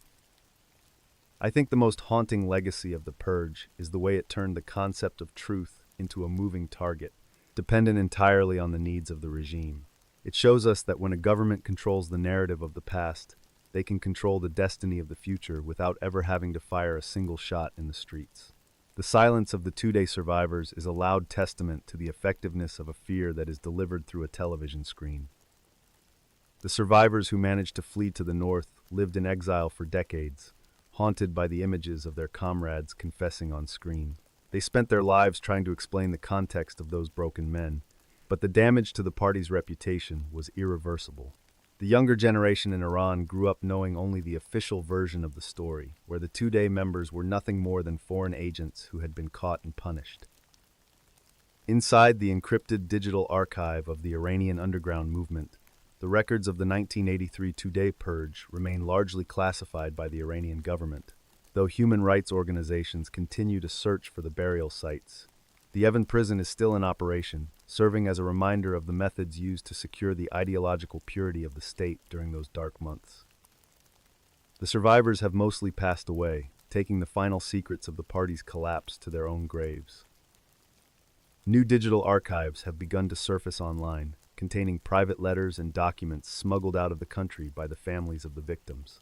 These records provide a different perspective on the purge, detailing the personal lives and the deep-seated beliefs of the men and women who were erased from history. They offer a glimpse into a world of hidden courage that the state's cameras could not capture during the staged confessions in the studio. The site of the mass graves at Kavarin has become a place of quiet pilgrimage for the families, despite the constant surveillance of the local authorities.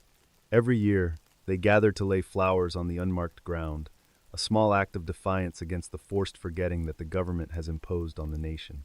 The dust of the cemetery is the only archive they have left, a physical connection to the people who were turned into ghosts in 1983. The memory of Farhad and his comrades has become a shadow that lingers in the corners of Tehran's older neighborhoods, where the elders still remember the Sunday mornings in the park. They speak in hushed tones about the men with the pamphlets, their stories serving as a warning about the fragility of political dreams in a world of absolute power. The turquoise tiles of the mosques remain, but the socialist vision that once competed with them is gone. The psychological terror of the interrogation room is a specialized kind of violence, but it is no less devastating than the physical destruction of a village in the middle of a war zone. We are leaving the silent cells of Evin prison for the humid, open valleys of Nicaragua, where the shadow of the state remains a constant presence. The transition is marked by a shift from the quiet click of a camera to the roar of a convoy moving toward the jungle.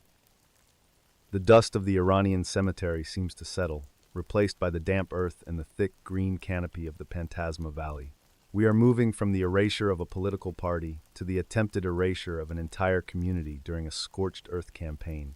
The sound of the ticking plastic clock is replaced by the distant rumble of truck engines as the Contras begin their descent toward the schoolhouses and the clinics of the unsuspecting villagers.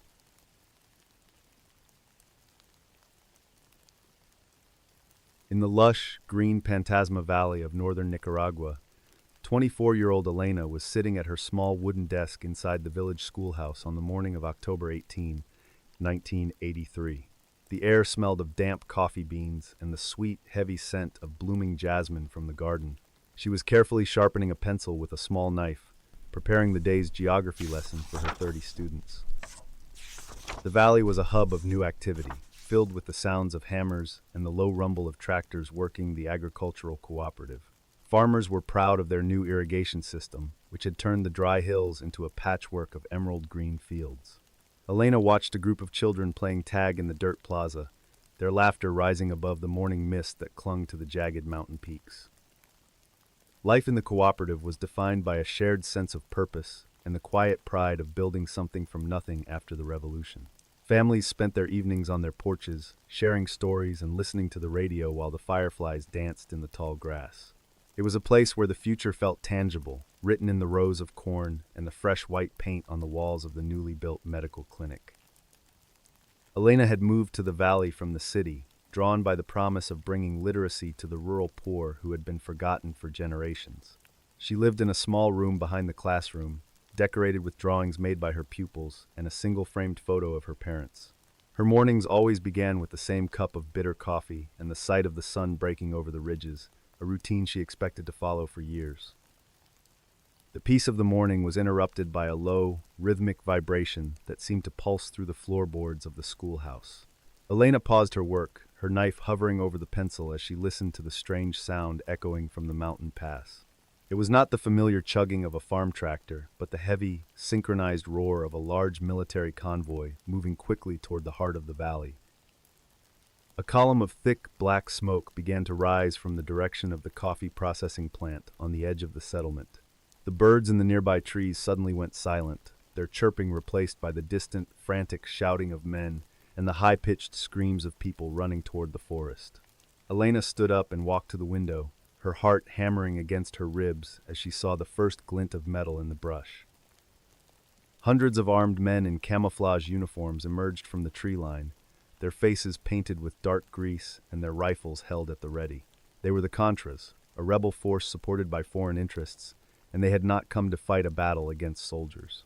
They moved with a terrifying, focused intensity toward the civilian buildings, ignoring the white flags that some of the villagers were desperately waving in the air.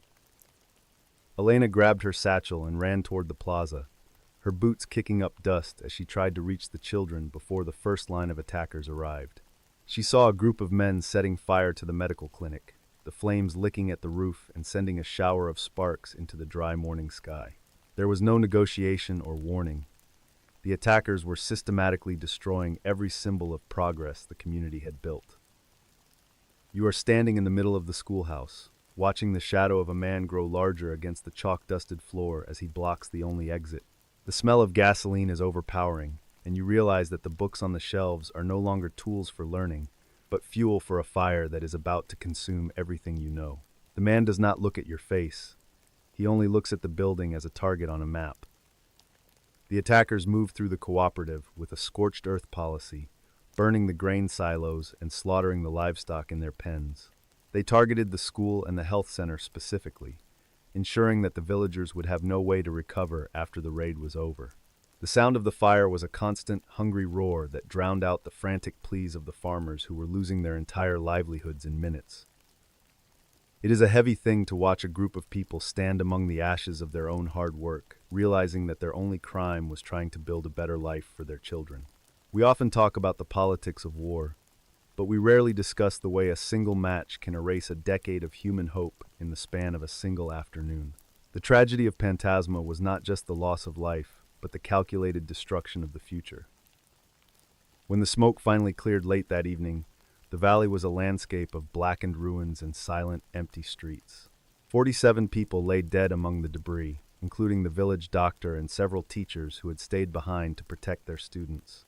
The survivors emerged from the forest with hollow eyes, looking for family members in a world that had been turned into a graveyard while the sun was still high in the sky. International journalists arrived days later, documenting the precision with which the civilian infrastructure had been targeted by the rebel forces. They found discarded crates of supplies that pointed directly to the support the Contras were receiving from the United States government. The raid on Pantasma was not a random act of violence, but a strategic move designed to undermine the socialist government by terrorizing the rural population. The most chilling detail found in the aftermath was a set of operational maps recovered from a captured rebel scout in a nearby province. The maps had the schoolhouse and the clinic marked with red circles, labeled as ideological targets rather than military installations. It proved that the attackers viewed education and healthcare as weapons of war, making the people who provided them legitimate targets for execution in their eyes. The massacre at Pantasma became a primary piece of evidence in the landmark 1986 case at the International Court of Justice. The court eventually ruled that the United States had violated international law by supporting the Contra rebels and their attacks on civilian targets. In the peaceful, reconstructed valleys of northern Nicaragua, the legal battle for reparations continues in international forums, though the survivors have mostly rebuilt their valley with their own hands. Today, the Pantasma Valley is a quiet agricultural region again, but the ruins of the original schoolhouse have been preserved as a permanent memorial. The names of the 47 victims are carved into a simple stone monument near the new medical clinic, serving as a reminder of the price paid for the valley's development. Elena's original desk was never found, but her story is still told by the elders who remember the day the smoke rose. The sound of the wind through the rebuilt valley feels like a long, steady breath, moving away from the jungle and toward the dry, dusty plains of Guatemala. We are leaving the scorched earth of Nicaragua for a village where the silence was buried deep inside a local well. The transition is marked by a shift from the fire of the attack to the cold forensic discovery of a secret that the military thought they had hidden forever.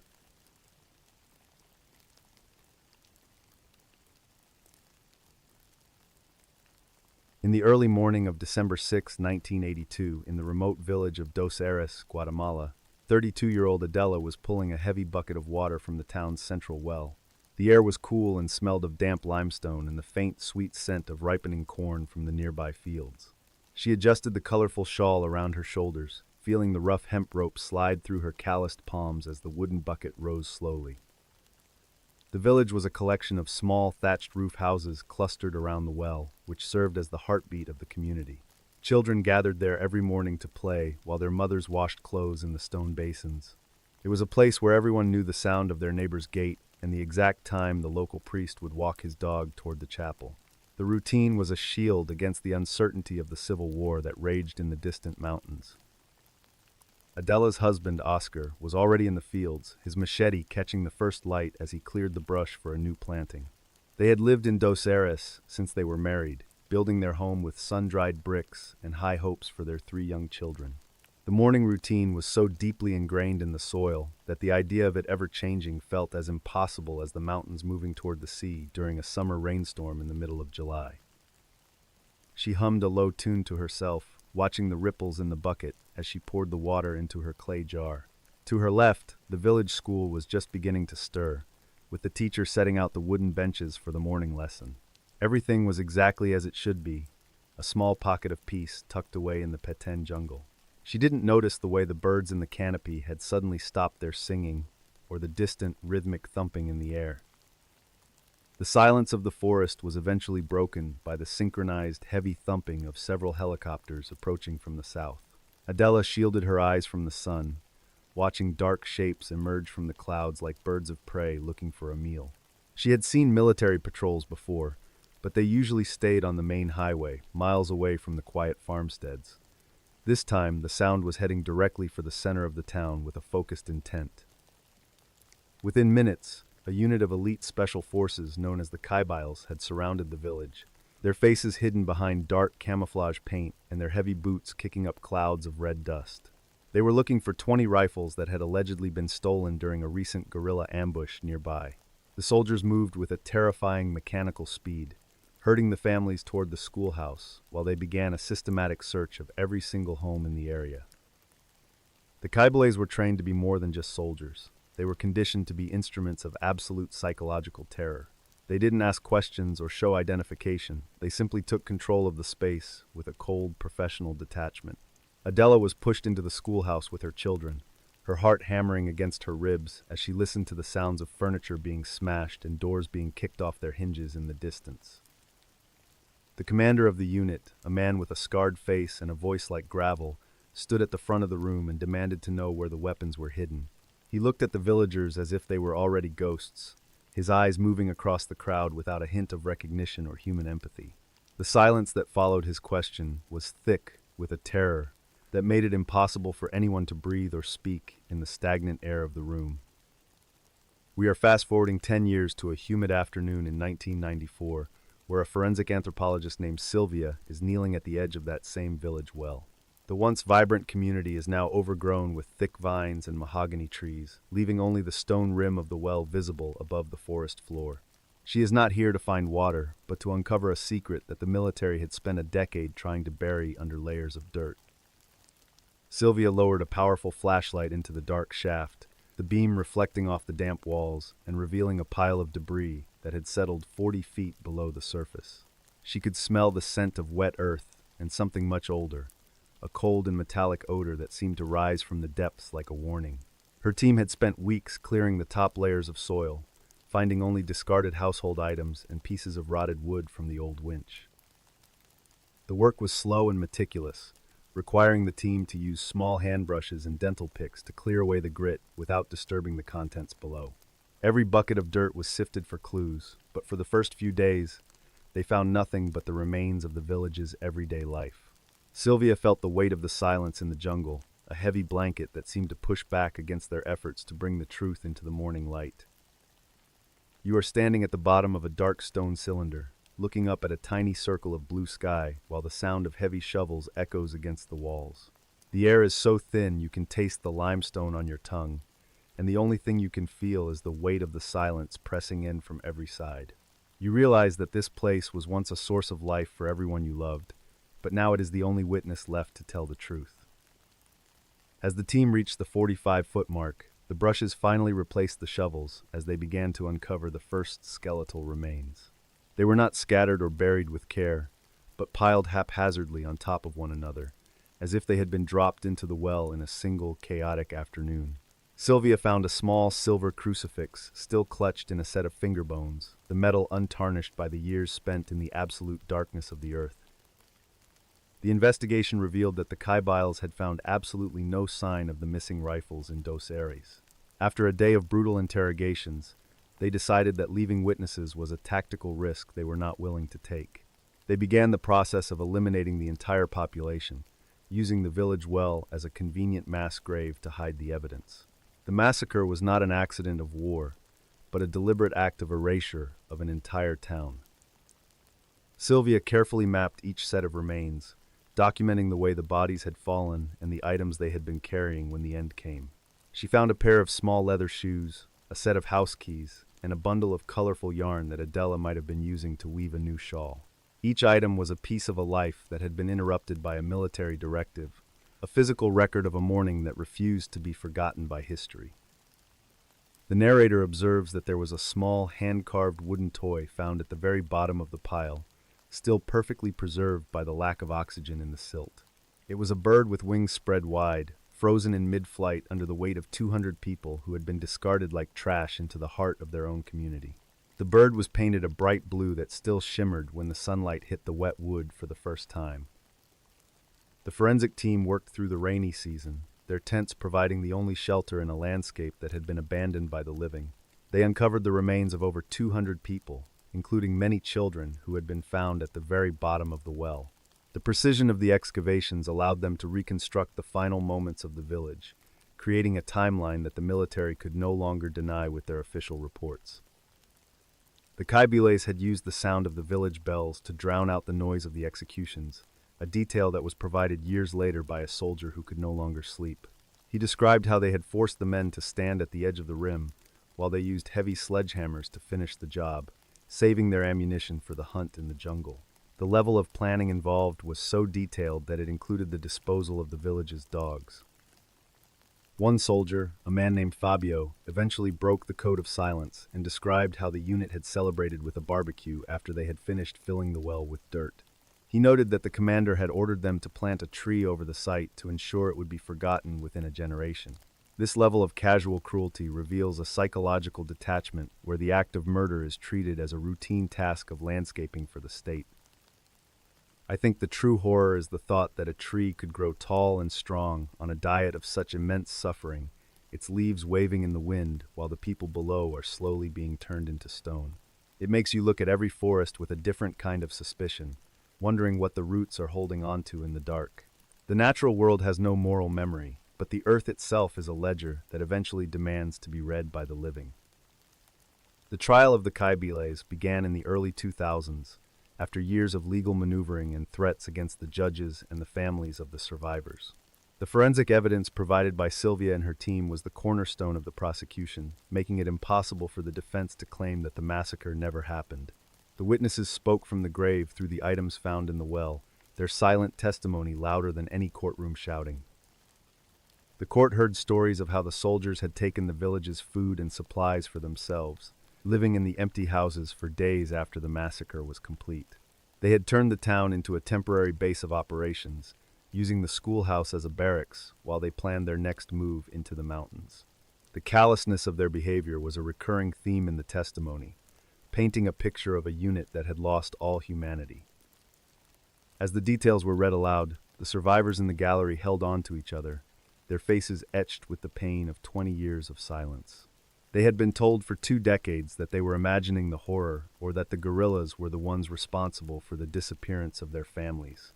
Seeing the physical evidence in the courtroom was a moment of profound and agonizing validation for a community that had been gaslighted by the nation. The defense tried to argue that the soldiers were only following orders during a time of national emergency, but the judges rejected the claim. They ruled that the massacre at Dos Erres was a crime against humanity that no order could ever justify or excuse under international law. The sentencing was a historic moment for Guatemala, a country that was finally beginning to confront the darkest chapters of its own recent history with the help of science. At the foot of the stone monument, where the Petén Forest well is now sealed, 5 former members of the Kaibiles have been sentenced to over 6,000 years in prison for their roles in the Dos Erres massacre. The village well has been turned into a national monument, and forensic teams are still working to identify the remains of the final 40 victims using modern DNA sequencing. The forest has been cleared away, but the ground around the stone rim remains soft, a permanent scar on the Petén jungle. The monument is a simple structure, with the names of the victims carved into the stone that now covers the opening of the well. Families come from all over the country to lay flowers and light candles, turning a site of absolute horror into a place of remembrance and prayer. The water that once sustained the village is no longer reachable, but the truth that was pulled from the depths has become a different kind of sustenance for the survivors. New investigations have also targeted the intellectual authors of the massacre, the high-ranking generals who signed the operational orders from their offices in the city. The legal process is slow and fraught with political tension, but the precedent set by the Kaibil's conviction has made it impossible to turn back. The ledger of Dos Erres is still being written, with each new identification adding a name back to the history of the nation. Adela's story is now part of the national curriculum, taught to students so that they understand the cost of a silence that lasts too long. Her clay jar was never found, but the memory of her mourning at the well is preserved in the testimony of the forensic workers who brought her back into the light. The village of Dos Erres no longer exists on any modern map, but its name is a permanent fixture in the collective conscience of the world.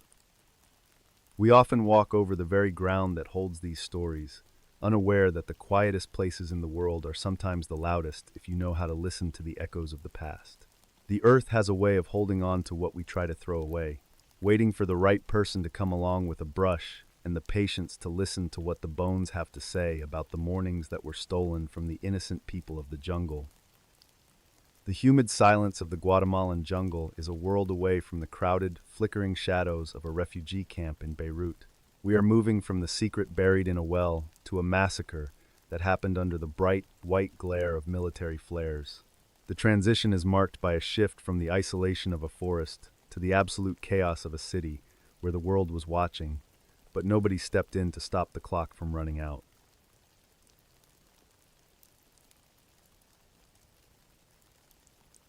In West Beirut, 10-year-old Sammy was chasing a deflated soccer ball through the narrow alleys of the Shatila camp as the sun began to set on September 16, 1982.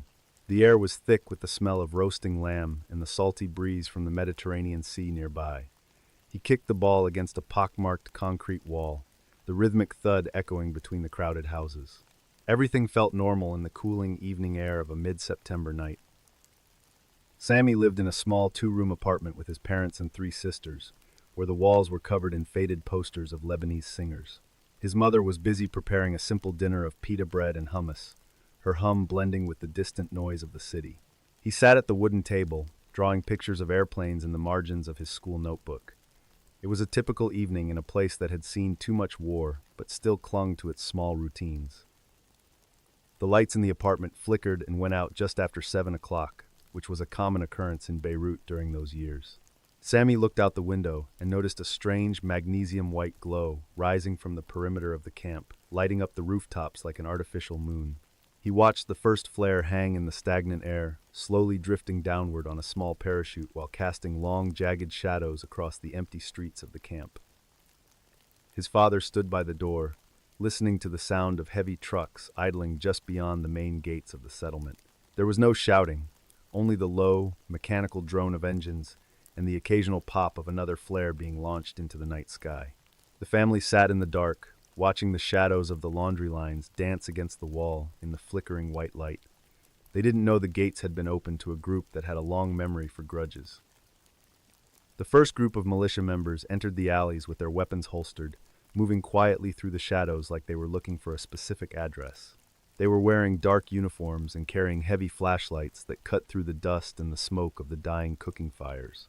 Sammy watched through a crack in the door as a man in a red beret pointed toward the neighboring house, his face illuminated for a split second by the glare of a flare overhead. You are crouching under a small wooden bed, pressing your face against the cold floor while the sound of heavy boots moves through the kitchen just inches away. The smell of gun oil is so strong it makes your eyes water, and you realize that the silence coming from your parents' room is a heavy, permanent weight. You hold your breath until your lungs burn, praying that the shadow moving across the floorboards doesn't stop to look down into the dark space where you hide. The violence was not a series of battles, but a systematic sweep that lasted for 36 consecutive hours under the constant illumination of the military flares. Every time a flare began to fade, a new one would be fired from the nearby hills, ensuring that the camp remained as bright as a hospital operating room. The survivors spoke of a world that had no corners to hide in, where the darkness had been completely banished by the bright white light of the army. It is worth noting that the soldiers on the perimeter could see every movement inside the camp from their vantage points, yet the flares continued to rise every few minutes. This detail suggests that the light was not meant for the victims to find an escape, but for the hunters to finish their work with a terrifying level of visibility.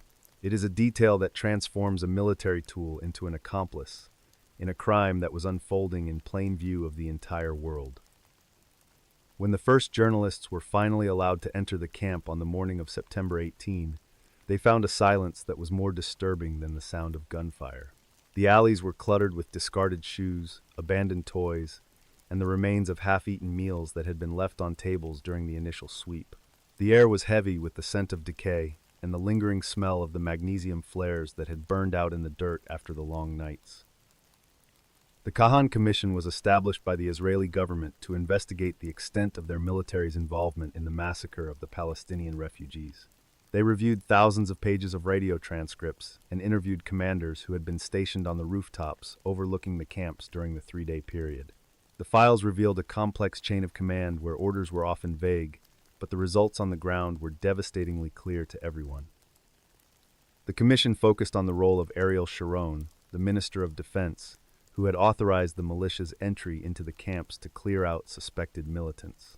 They found that while he did not directly order the killings, he bore a personal responsibility for failing to anticipate the violence that would occur. He was a man who believed in the utility of force, but he had underestimated the capacity for darkness that existed within the local factions. I often wonder if the most dangerous part of that night wasn't the men with the guns, but the flares that made it impossible for anyone to believe they were truly alone. In the current crowded reality of the refugee camps in Beirut that still exist, the Sabra and Shatila massacre remains a central wound in the history of the Middle East, with no formal criminal convictions ever handed down to the perpetrators. The camps are still populated by the descendants of the survivors, living in the same narrow alleys where the flares once turned the night into day.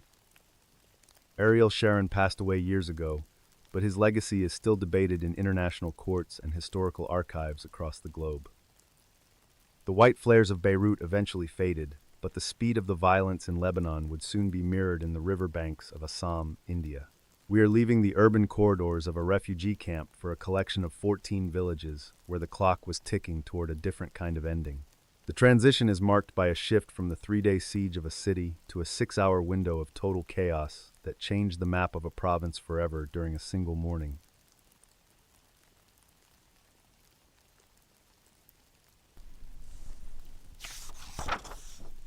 On the morning of February 18, 1983, in the low-lying valley of Nelly in Assam, 28-year-old Jalal was standing in his rice paddy, feeling the cool mud between his toes. The sun was just a pale disk behind a thick layer of morning fog that clung to the surface of the Kopili River. He wiped the sweat from his forehead with a rough cotton towel, looking toward the distant blue hills that marked the edge of his world. The air smelled of damp earth and the sweet, heavy scent of wood smoke from the nearby kitchens. Jalal moved with a steady, practiced rhythm, clearing the weeds from the young green stalks that were just beginning to push through the soil. He took a moment to listen to the rhythmic sound of a neighbor sharpening a blade against a stone, a sound that usually meant the workday was starting in earnest for every family in the 14 villages. His 5-year-old daughter, Amira, was sitting on a dry patch of grass nearby, playing with a small wooden cow that Jalal had carved for her during the monsoon season. She was singing a song about the river, her voice a soft and steady melody that drifted across the quiet fields.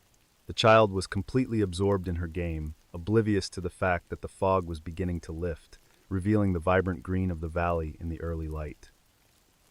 Inside their small, thatched roof home, Jalal's wife, Fatima, was busy preparing a breakfast of steamed rice and lentils. The sound of her metal spoon hitting the side of the pot was a familiar domestic soundtrack, a comfort that had defined Jalal's mornings for nearly a decade. She called out to him, her voice carrying across the yard with a gentle urgency, telling him that the tea was ready and the morning chores could wait for a few minutes. Jalal leaned his hoe against a sturdy bamboo fence, a fence he had spent the last 3 days repairing after the heavy rains. He looked at the unfinished section near the corner, thinking he would surely have it completed by the time the sun reached its highest point in the sky.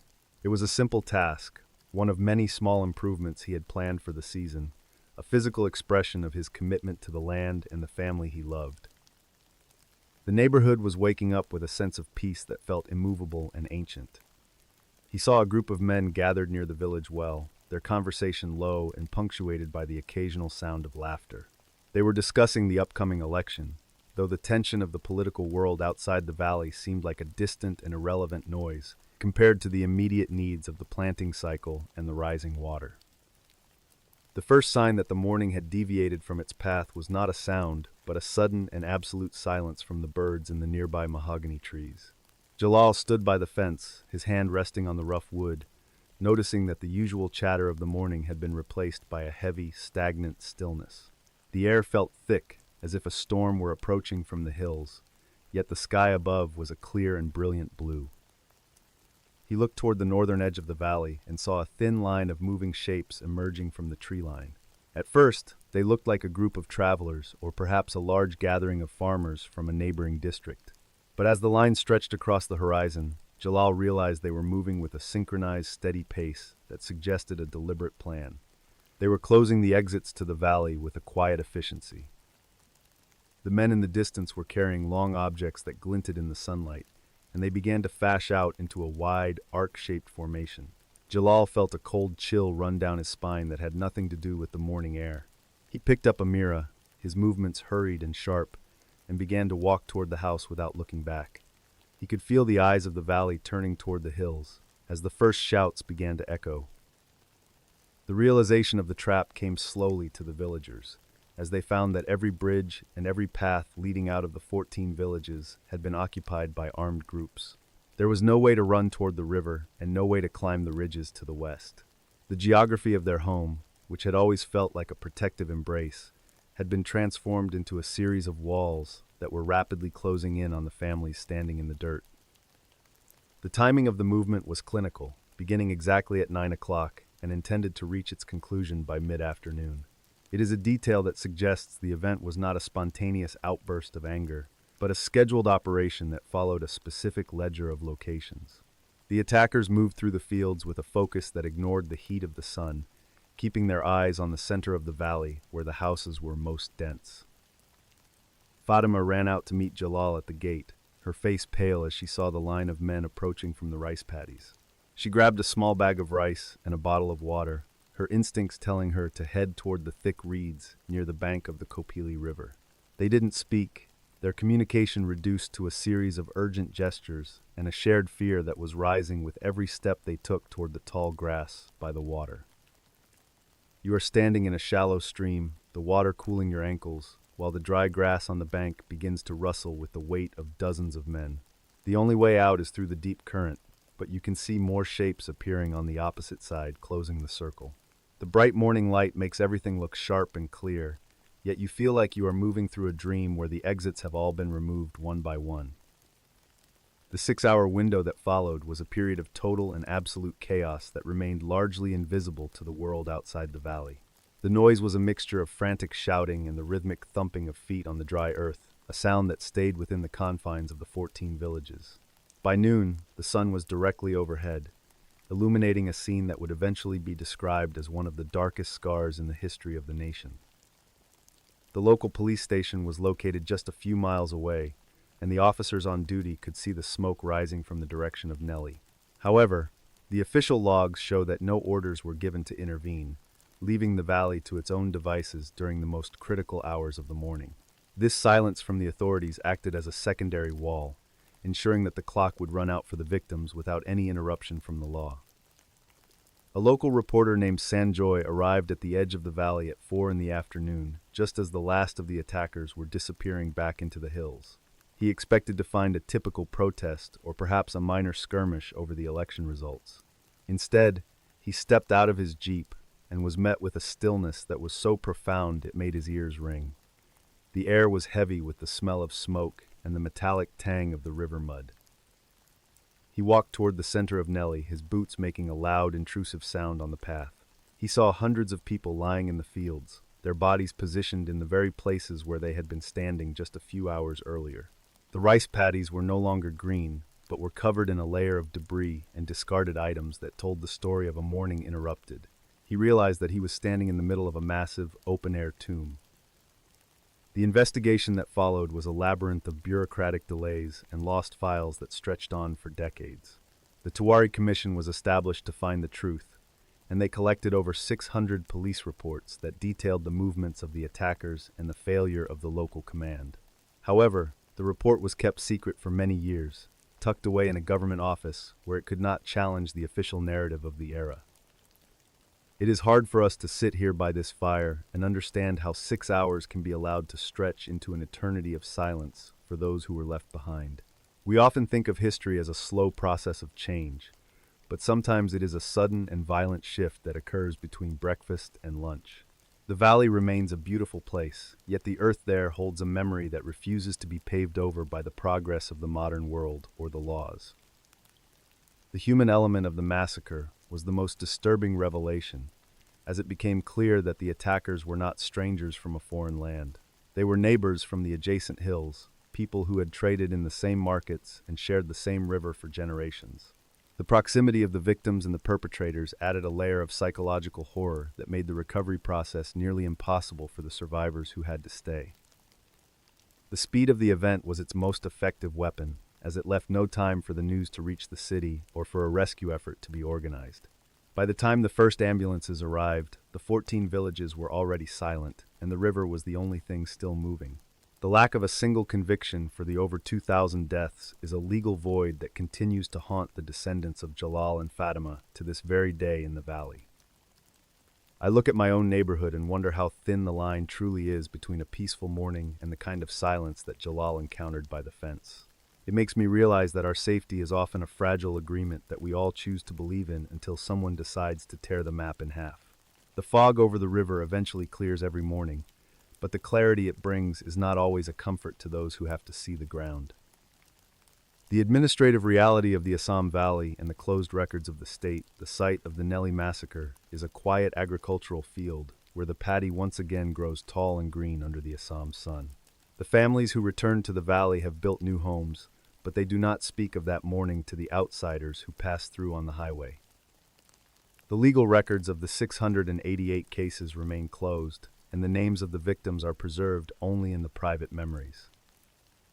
The survivors now face a new kind of uncertainty as they navigate the complexities of modern citizenship laws in the region. They are required to prove their presence in the valley through documents that were often lost in the very fires that consumed their homes in 1983. It is a secondary kind of erasure, where the history of their life in the valley is challenged by the very state that failed to protect them during those 6 hours. The Kopili River continues to flow past the 14 villages, its water a steady and indifferent witness to the passage of time. The sound of the river is the only thing that hasn't changed since the morning.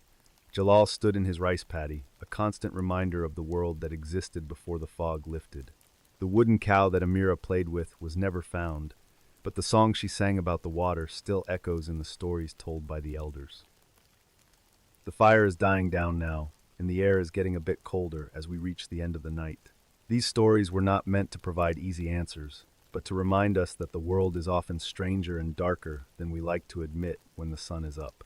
The people of Nelly, the nurse in Norway, and the driver in Chile were all just living their lives when the shadows arrived. It is a reminder to hold on to the people you love. There is a specific kind of peace that comes with the end of a long night, a silence that allows the mind to rest before the morning routine begins again. Sleep well, and try to keep the light on for a few minutes longer if you can. The fog is already starting to form over the river outside, and the world is settling into its quietest hour before the birds begin their chatter again. I will be right here if the silence gets too loud for you. Everything is still now, and the voices of the valley have faded into the sound of the rain against the glass. The ledger is closed for tonight, but the stories stay with us, moving through the dark like the flares over Beirut or the smoke from a Nicaraguan schoolhouse. We are all just travelers moving through the shadows, looking for a bit of warmth before the sun finds us. Close your eyes, listen to the steady rhythm, and just let go.